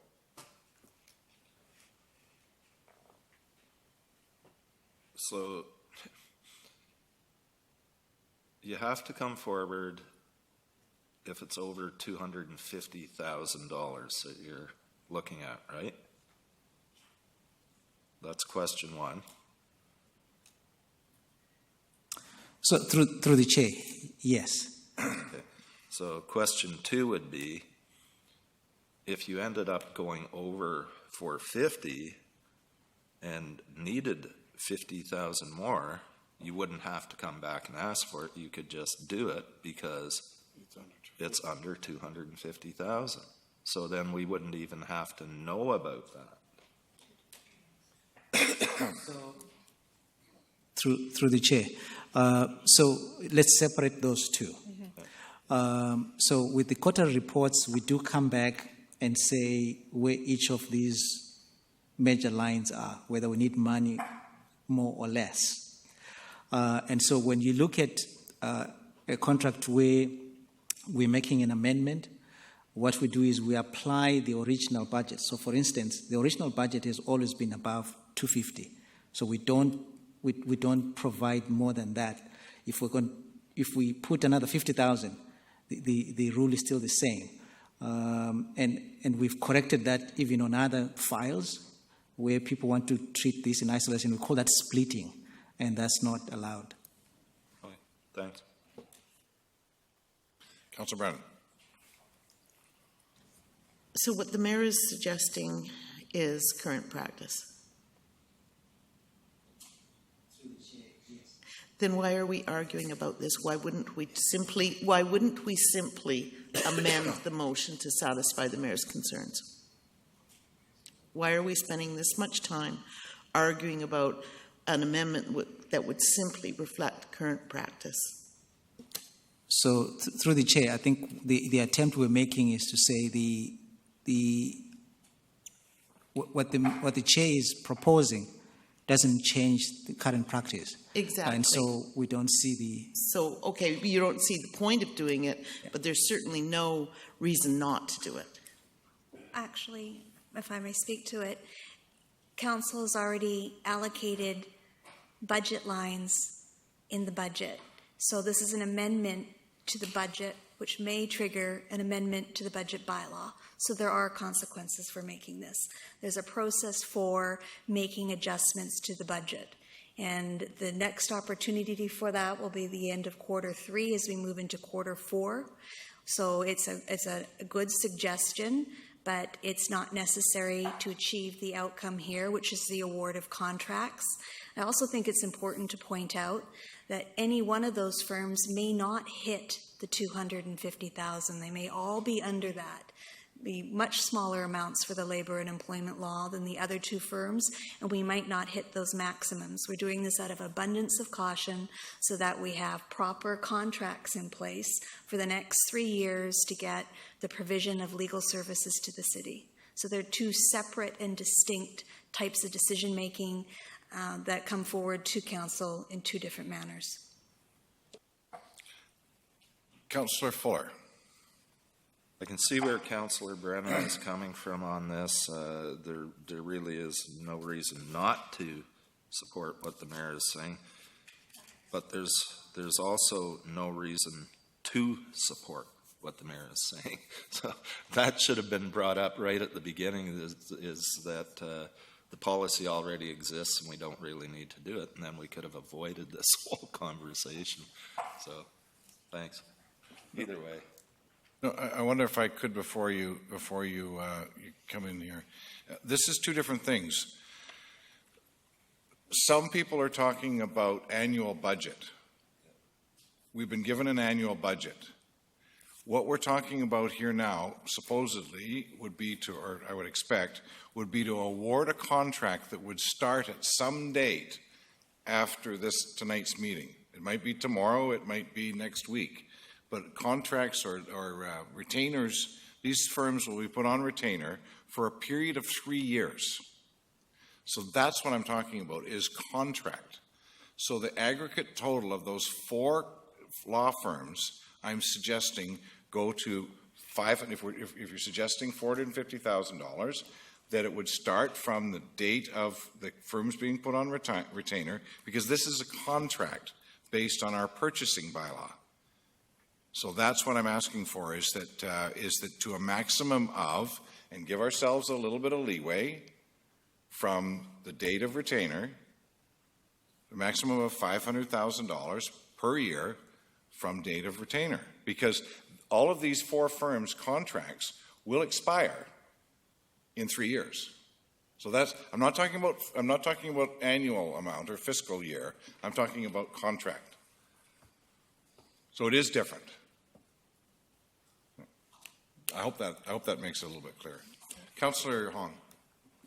Still a little confused, because are we talking about, there's a difference between a retainer and what you pay automatically no matter what you use or not use per year, and then when you use it, they start charging you. So our total budget for using lawyers through the entire year is $450,000. I don't want a $450,000 or $500,000 retainer budget. That would be insane. Then we would have to pay whatever on top of having a retainer. But because we don't know if we're going to use these people, so we pay a little retainer and pay if we use it. Isn't that how it works with lawyers?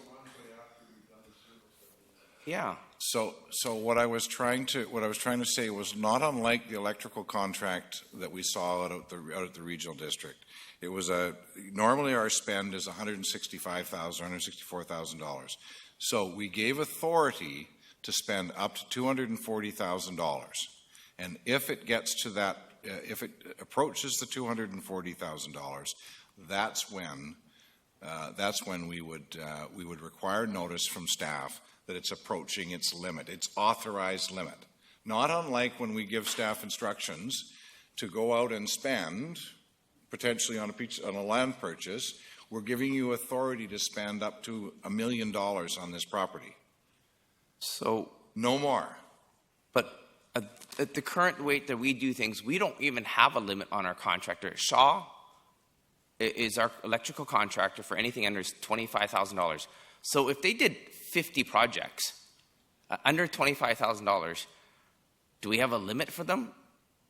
No, and that's my point, is that not unlike what we saw there, I feel more comfortable putting a limit based on our spending to provide governance or oversight by council. But so we're saying that if we're expecting that we're going to spend somewhere around $450,000, that we give staff some extra leeway so that they can provide us with notice that it's going to go over the predetermined amount that we're permitting them to spend. I understand, and I think that would work with every other issue except lawyers, because we can apply that to the contractor, exactly what I said to Shaw, saying like, you know what, you have the contract to doing everything under $25,000, but once you hit $300,000 total that year, we should be notified. And I get that. But when you're talking about a lawyer with a retainer, you're just retaining them for a 3-year contract. If you don't use them, you just pay the retainer. But if you use them a dozen times, you're going to pay a lot more. So how do you justify that number? Because it's going to change, and that amount comes under the total budget, and we're notified of that. Is that correct? No, Virginia. Mr. Bama. Yeah, I think now I can understand what His Worship is talking about. I think the challenge with that is, let's take 2016, for example. So the budget approved is $450 for 2016. We don't know what the budget is going to be for 2017. We'll come back during the budget process and say the legal file, for argument's sake, is $350. 2018, we may come back and say $700,000. So the issue then becomes, once you hardwire that number, then you are really you're hardwiring something that's moving in actual fact. So what we're hoping the budget process does, it's for council to set that limit every year, whatever that limit is, driven by the needs of the organization. It could be more than 500. It could be less than 500, for all we know. So if you were to make a limit at an individual level and say, well, for the 3 years, this is the limit for each one of them, that's a different conversation than the total spend on legal fees per year. So if I could liken it to paving, a paving contract, where we say that we're going to spend $1 million on paving this year. And then in March, we award a paving contract for a 12-month period to a certain company, of which it's $500,000 based on the amount of work that they're going to provide. The two of them are very separate. One is a contract, which I see here, and the other one is our budget. Contracts are structured. They are not open-ended. Neither do we promise them a certain amount. We don't. We're simply saying you are now a lawyer of record for us in helping us.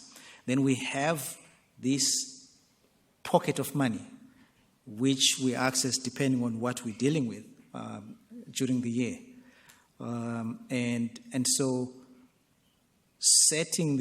you already set the limit through the budget process anyways. So if like I said, if we were talking about individual contract limits, that's a different conversation. Thank you. Councillor Pratt. I get what you're saying, and I thank you, Mr. Mima. And I also think I understand what the mayor is saying. However, these are 3-year contracts, and it doesn't make any sense to me to put a limit of, say, 500,000 or whatever based on this year's budget when it's for 3 years. I think our budget that we set at the beginning of the year does set a limit. And I think that if we go over that limit, we're getting quarterly reports, and we would know that, and we would make a decision about what to do about it. This isn't one contract for 1 year. This is 4 different contracts for 3 years. And to me, I think all we're doing is saying here, these are the lawyers we're going to use for the next 3 years. And I'm happy with the recommendation the way it is. Thank you. I'm going to call a question. So, on the first one, award a 3-year no extension general appointment law services contract to Harrison Company LLP. All those in favor? Opposed? Motion is unanimous. Thank you. Your Worship, Councillor. on this next one, the award to this company, Roper Grail LLP, I have perception of a personal conflict, and I have not had the chance to get an opinion on the process or my concerns, so I'll be stepping out on a perceived conflict. Thank you. Thank you. Move, you're going to move number 2? Thank you. Award a 3-year no extension service contract to Roper Grail. Second. Thank you. Moved by Councillor Pratt, seconded by Councillor Thorpe. All those in favor? Opposed? Motion carries. Next one. I move we award a 3-year no extension municipal law services contract to Stewart McDonald, Stewart Barristers and Solicitors. Thank you. Seconded by Councillor Thorpe. Thank you. All right. Call the question. All those in favor? Opposed? Show Mayor McKay opposed, please. Next one. I move that we award a 3-year no extension municipal law contract to Valkyrie Law Group LLP. Thank you. Seconded by? Councillor Thorpe. Thank you. Discussion. Seeing none, call the question. All those in favor? Opposed? Show Mayor McCabe opposed. Thank you. Next item, appointment of external financial auditor. And the purpose is to recommend the appointment of the accounting firm of KPMG LLP as the external financial auditors of the City of Nanaimo for fiscal years 2016 to 2018, plus 2 one-year extension options. Moving the staff recommendation. Yes. Thank you. Seconded by Councillor Thorpe. Okay, and we have a delegation on this item. Mr. Leon Cake, please.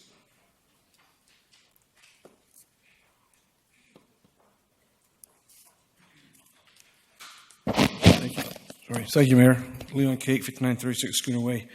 I'll go as fast as I can because I know we're all tired. As you're all aware, I've been before council many times regarding purchasing and contracts in the city of Nanaimo.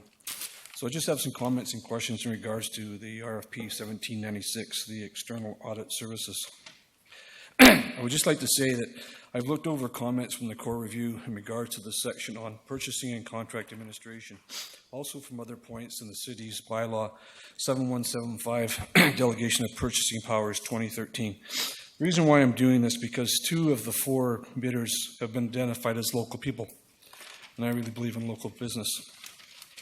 Just want to read a statement from the RFP. It was on page 3 of 12.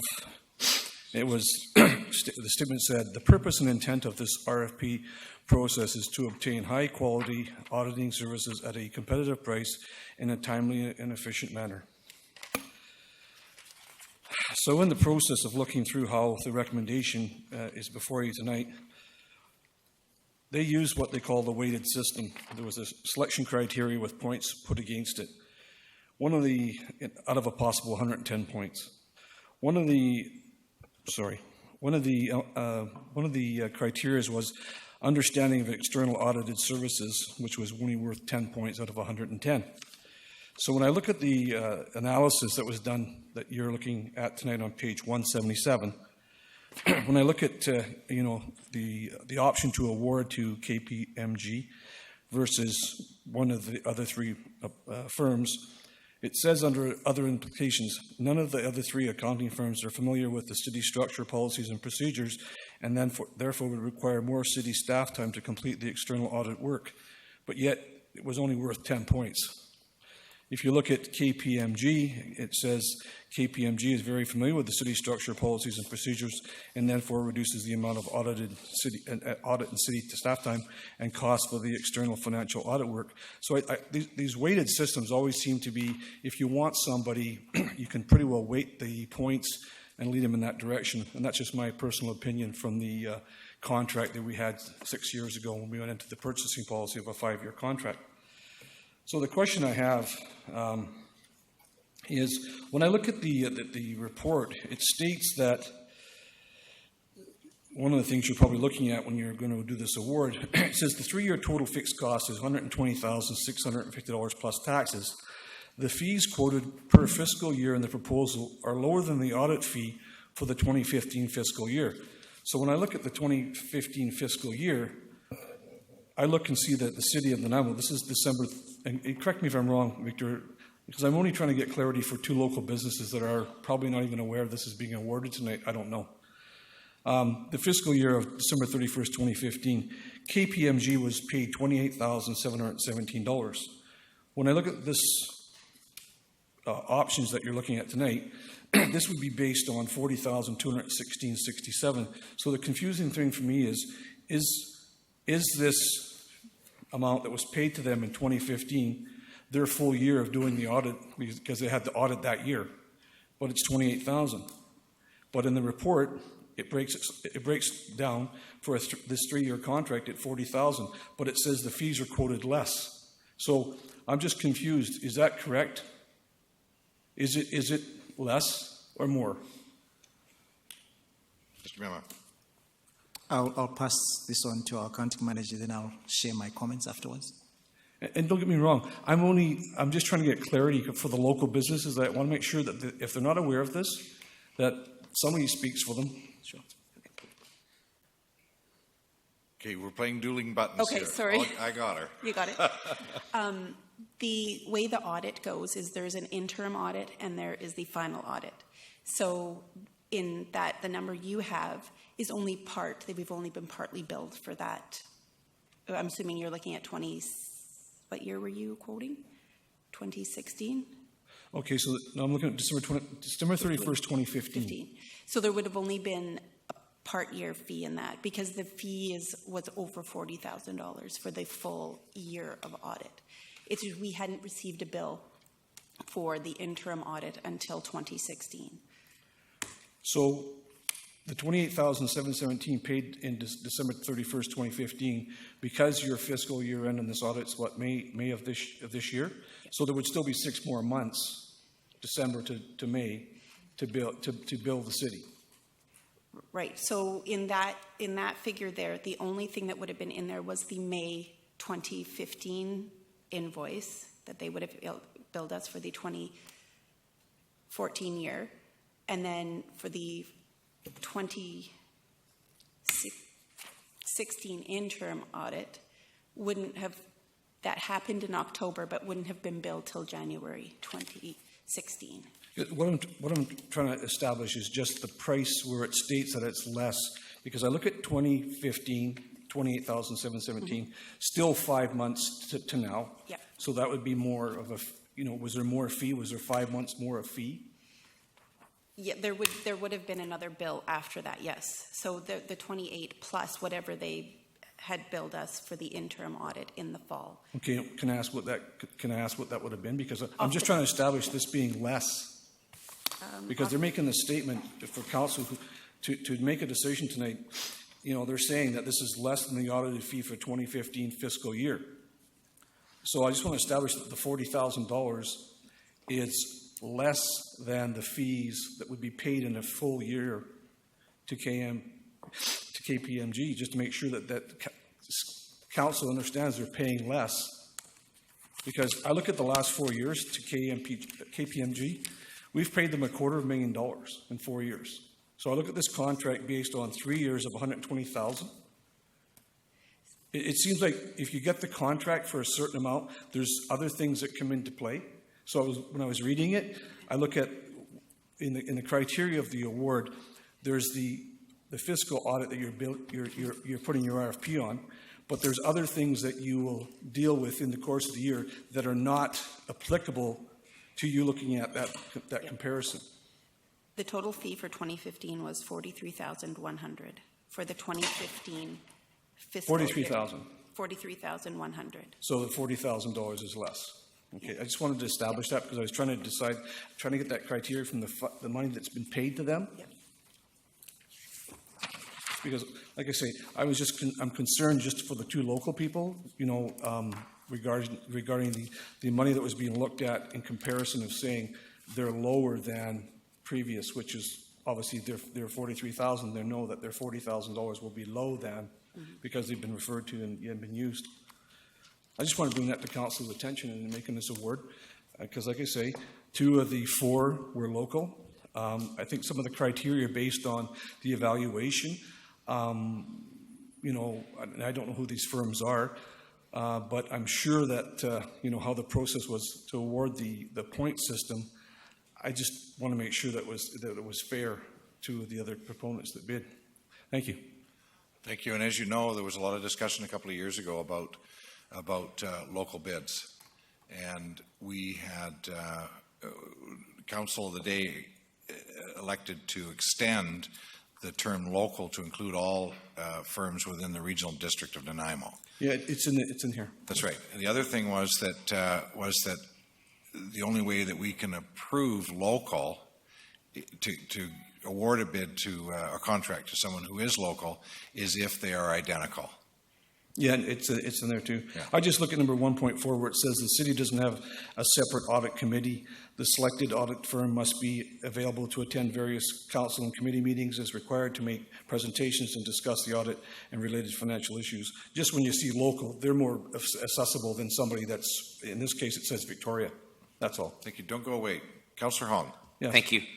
Thanks, Leon. I actually just wanted to point out to you on page 177.2, it said the budget implication that all but one proposal had fees quoted per fiscal year lower than the audit fee. So of the 4 firms, 3 of them were actually lower. So I don't think staff was trying to pull one over on this one, but they did say that 2 others were lower than last year's number as well.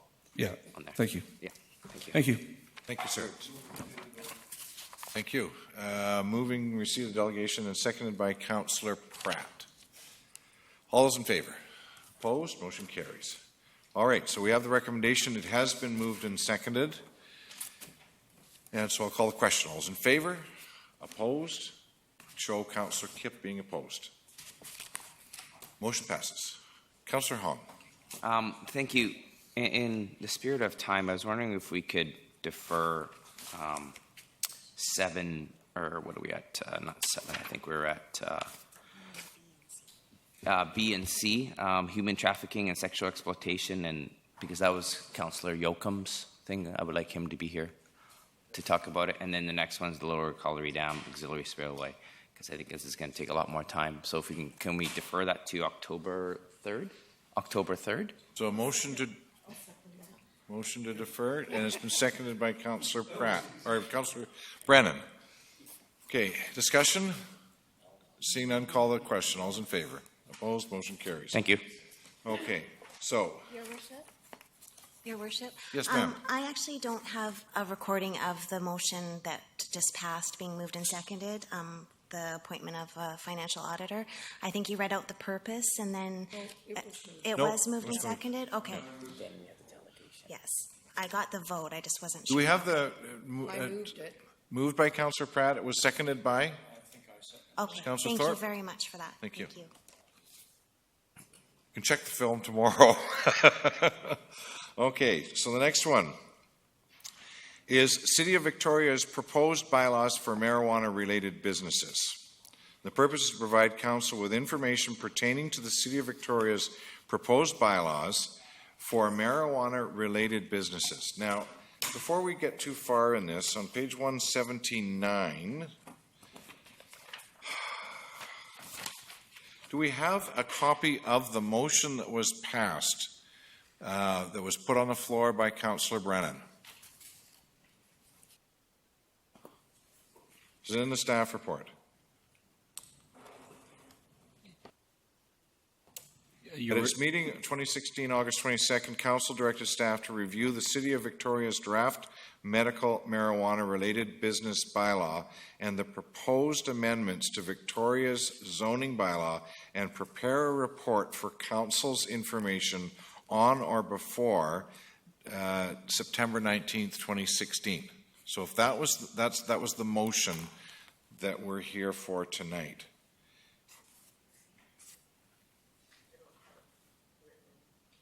It's in your report. It's the first paragraph under discussion. So the only reason I bring this forward is that for the benefit of the delegations, and that is that we were asked, our staff was asked to provide as much information as possible prior to UBCM so that we would be prepared and have in hand Victoria's bylaw to go to UBCM for. Right. We're not here to make any decisions tonight. So if you can, we're going to certainly permit the delegation. However, we're not here to make any decisions.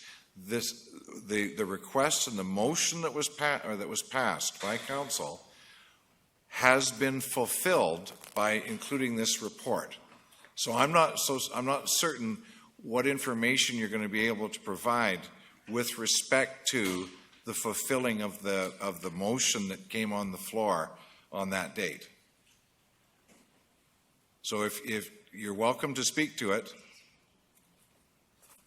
but I need you to stay with the motion that was approved at that meeting. It has nothing to do with what they're doing in Victoria. It has everything to do with the fact that we asked for a copy of the Victoria bylaws, and it's now been provided. Absolutely, and because it's on the agenda, I'm able to appear as a delegation, so I would respect. With respect to the agenda item. As long as I stick with the agenda. No, this is what I'm trying to suggest to you, Mr. O'Donnell, that the motion that was on the floor is not to talk about this subject matter in its entirety or in a global fashion. No, absolutely not. It was simply our request to have the report in our hands for when we go to UBCM. So that's what I need you to talk to. Absolutely. I'm basically here just to share some information I've been trying to share with Council for the last several weeks. I thank some of you that have responded to me and have met with us. Basically I'm just here to talk about the Victoria regulations and the fact that you're getting a staff report. Some people believe that the staff report was cut. You're getting the staff report basically because we asked several times for it to happen. And we're just here to provide information. So, great. If I may start with the clock's already started. Okay, cool.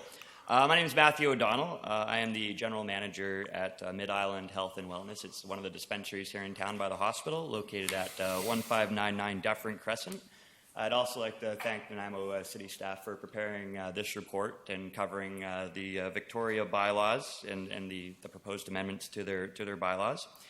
The Victoria bylaws, in my opinion, as a private citizen and as someone involved in the cannabis community, is a solid blueprint for what Nanaimo could do moving forward. Obviously, there's some specific circumstances here in Nanaimo that are unique to Nanaimo, and that would obviously have to be looked at. But in my opinion, Victoria is a solid blueprint and a solid starting point. So now that we have a solid blueprint and a solid starting point through the Victoria bylaws, in my opinion, I'm looking at three possible courses of action that the city could take with all this information. The first option would be to essentially keep the status quo. Sir, you're going way off topic here. I don't believe I am. No, the topic tonight is Victoria regulations. And the topic tonight, sir, is the fact that staff have provided us with a copy of the report as we asked for. That's it. Not the merits of theirs. May I ask that my timer be stopped, please? No. Okay, no problem. I'm a little frustrated right now because I came with a prepared speech about the Victoria bylaws and the regulations, and I continue to be interrupted by you, Your Worship. When I feel that I am on topic. I feel that it's my right as a citizen to appear as a delegate, as I have in the past on a majority of different issues. And I really feel that this whole thing is very unnecessary and it's kind of a waste of time. It's 10 to 11, and I'd really like to complete my delegation appearance. I have 7 minutes and 36 seconds now left on the clock, and I've basically been arguing with you for the last 2.5 minutes. So respectfully, I would ask that I continue my delegation. Well, I will tell you. Councillor Brennan. I agree with the delegation. It's late. We've spent a lot of time arguing about things that probably don't need that much argument. And I would really like the delegation to be able to say his piece, related as much as he can to the proposed bylaw. But if he slops off topic a bit, I'm okay, because I think it will be faster to hear him than to argue. Okay, so council's pleasure. I'm more than happy to start the clock again if council wants to hear the presentation. Realistically, I haven't even started my presentation. I can be done in under 6.5 minutes. Okay. If I could just continue. Okay, carry on, sir. Thank you. So I'll just continue where I left off. In my opinion, based off the Victoria regulations, in my opinion, the city of Nanaimo has 3 options. We can keep the status quo, and I will give a quick little history brief because it is relevant. About 1.5 years ago, dispensaries started popping up in Nanaimo, unregulated, illegal, under a conservative government. I'll stop there. The point here is that if we continue on with the status quo and just wait for the federal government to do their thing and essentially do nothing, we're going to continue to see dispensaries pop up throughout the city. They're going to pop up at an alarming rate, while groups from outside of Vancouver Island are going to start seeing the unregulated and Wild West atmosphere that Nanaimo is offering right now, and they'll want to open up shop here. So that's what will happen with keeping the status quo and continuing to have unregulated dispensaries. Another option that we could do would be basically resorting to strict enforcement of the current bylaws that we have in place right now. And that happened in December of 2014 when the RCMP, doing their job, took police action on several dispensaries. They made over 16 arrests. And quite frankly, the next day, the dispensaries were open up for business again to provide medicine to their members. So essentially, it just shows that by doing strict enforcement, it's basically it's not going to really, it doesn't really reflect the opinions of most people in this community, and also it's kind of contradicts the last federal election, where we had a federal election October 19, 2015, where Canadians basically voted to legalize cannabis, both medicinally and recreationally. So being proactive on this, once again, it just makes sense to me. So then our third option is basically to regulate. It just makes the most sense to me. Being proactive about it. The third option, we've said it multiple times, the reasons why. You create a level playing field with all the different dispensaries. You get a better control of access to medicine amongst the members who use those dispensaries. It just makes sense. So why regulate? Well, which angle why regulate, or sorry, Mayor McKay, why would we like to follow the Victoria regulations? Well, which angle would you like me to take? We can take the human aspect. Last December, 16 people were arrested here in Nanaimo. They weren't like potheads or pot dealers, as most people would assume. They were just regular people. One has actually passed away since then due to his illness. But that's the human aspect. And while everyone just sits around and does nothing and just says, "Oh well, we'll wait for Trudeau to act," or whoever, people are actually affected by this here in Nanaimo. We can talk about the financial aspect as well. For example, there's one dispensary here in town, Nature Source. They employ over 20 people legally on the books. They pay EI, they pay CPP, they pay their deductions basically with their payroll. They do that through 2 dispensaries, 1 restaurant, and administrative work as well. So that's just one dispensary. There's actually 14 dispensaries in the city. So if you think that we don't employ a huge amount of people here in the city and provide jobs, legitimate jobs to people, then quite frankly, you're naive. On top of that, another thing I'd like to point out too, now that I have some time, Nature Source as well, that they're actually a really good example of how dispensaries could be helpful here in the community. Nature Source used to be known as the Globe. It was a strip bar for years here in Nanaimo. The person who ended up buying what became the Globe building and turned it into the dispensary, he actually gave up his liquor license in order to do that. He didn't sell it, didn't move it somewhere else. He gave up the liquor license so that he could operate a dispensary and a restaurant and basically be a contributing member to the community and the business community as well. So once again, just to really drive home the fact that there are these legitimate businesses that would like to be treated legitimately. Another angle we could take would be the safety aspect. That just goes without saying. Regulations equal safety. We always talk about controlling the access of cannabis and keeping it out of the sight of minors and children, which I 100% agree with. And I think dispensaries are a perfect way to be able to allow safe access to this medicine. And quite frankly, if people also want to use it recreationally, there was a mandate in October 19th, 2015 to do just that. So I don't see anything wrong with that either. And it keeps it out of the hands of kids. It keeps it out of the eyesight of kids. It makes it so that there's regulations on advertising so that people can't throw out a sandwich board sign on their sidewalk advertising however much amount they're going to charge for their product. I don't know why I don't know where the communication is getting lost here. To me, this seems like pretty common sense stuff. And I just feel like we're constantly having to drag this council kicking and screaming sometimes just to listen to us. And again, I'm sorry about the time. It's late and whatnot. I was a little flustered at the beginning, so I'm sorry if I didn't make my point perfectly clear. But I'd love to have a conversation with all of you individually as a group. I really don't care how we do it, but I'd love to have a conversation. I'd love for this council to finally start listening. You don't even have to agree, just listen. So anyway, I'm done, and have a good night. Take care. No questions for the delegation. Motion to receive the delegation. Councillor Kipp, seconded by Councillor Pratt. Discussion? Seeing none, call the question. All those in favour? Opposed? Motion carries. Motion to receive the report.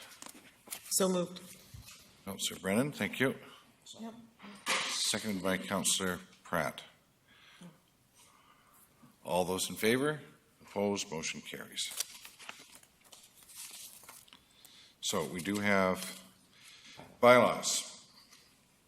Next one is that zoning amendment bylaw 2016 number 4500-101 RA 369 to rezone 2408 York Crescent from single dwelling residential R1 to single dwelling residential small lot R2 be adopted.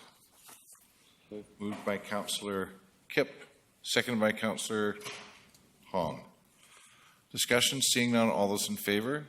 Opposed, motion carries. Next one is that financial plan amendment bylaw number 7222.02 amend the 2016-2020 financial plan be adopted. Moved by Councillor Thorpe, seconded by Councillor Pratt. Discussion? Seeing none, call the question. All those in favour? Opposed? Motion carries. Now, we're getting pretty darn close to the witching hour. 10:58, we got 2 minutes. Council, other business, and that is, there's been a meeting scheduled, tentatively scheduled for next week, next Monday. And I need to bring your attention to a housekeeping issue, which is with respect to, our procedure bylaw. And that is, it states under 5.2 that regular council meetings will, where a council meeting falls on a statutory holiday or occurs during the week in which the FCM, UBCM, or AVICC annual conferences are held, the meeting shall be held on the following Monday. It goes on to say, with respect to electronic meetings, there's been, I believe there's 5 of us going, 4 or 5 of us that will be going to Victoria, that no more than 2 members of council at one time may participate at a special council meeting by electronic means. So what we have to do is under Section 49 of our procedure bylaw, we need to temporarily suspend our bylaw in order to accommodate that. Councillor Hong, thank you. Seconded by Councillor Brennan. Thank you. Is there any discussion? Okay. I just need to point out that the reason why we're supposed to be having a meeting next week, this is the second time we've scheduled meetings during weeks of convention, and the reason we're supposed to be having it is because of workload.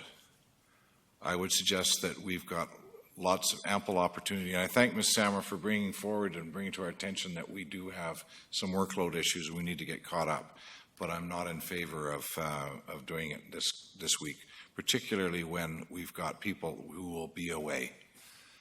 I don't believe that we'll be able to, the folks that will be away will be able to properly prepare for the meeting, and that that there are plenty of other opportunities. Councillor Brennan.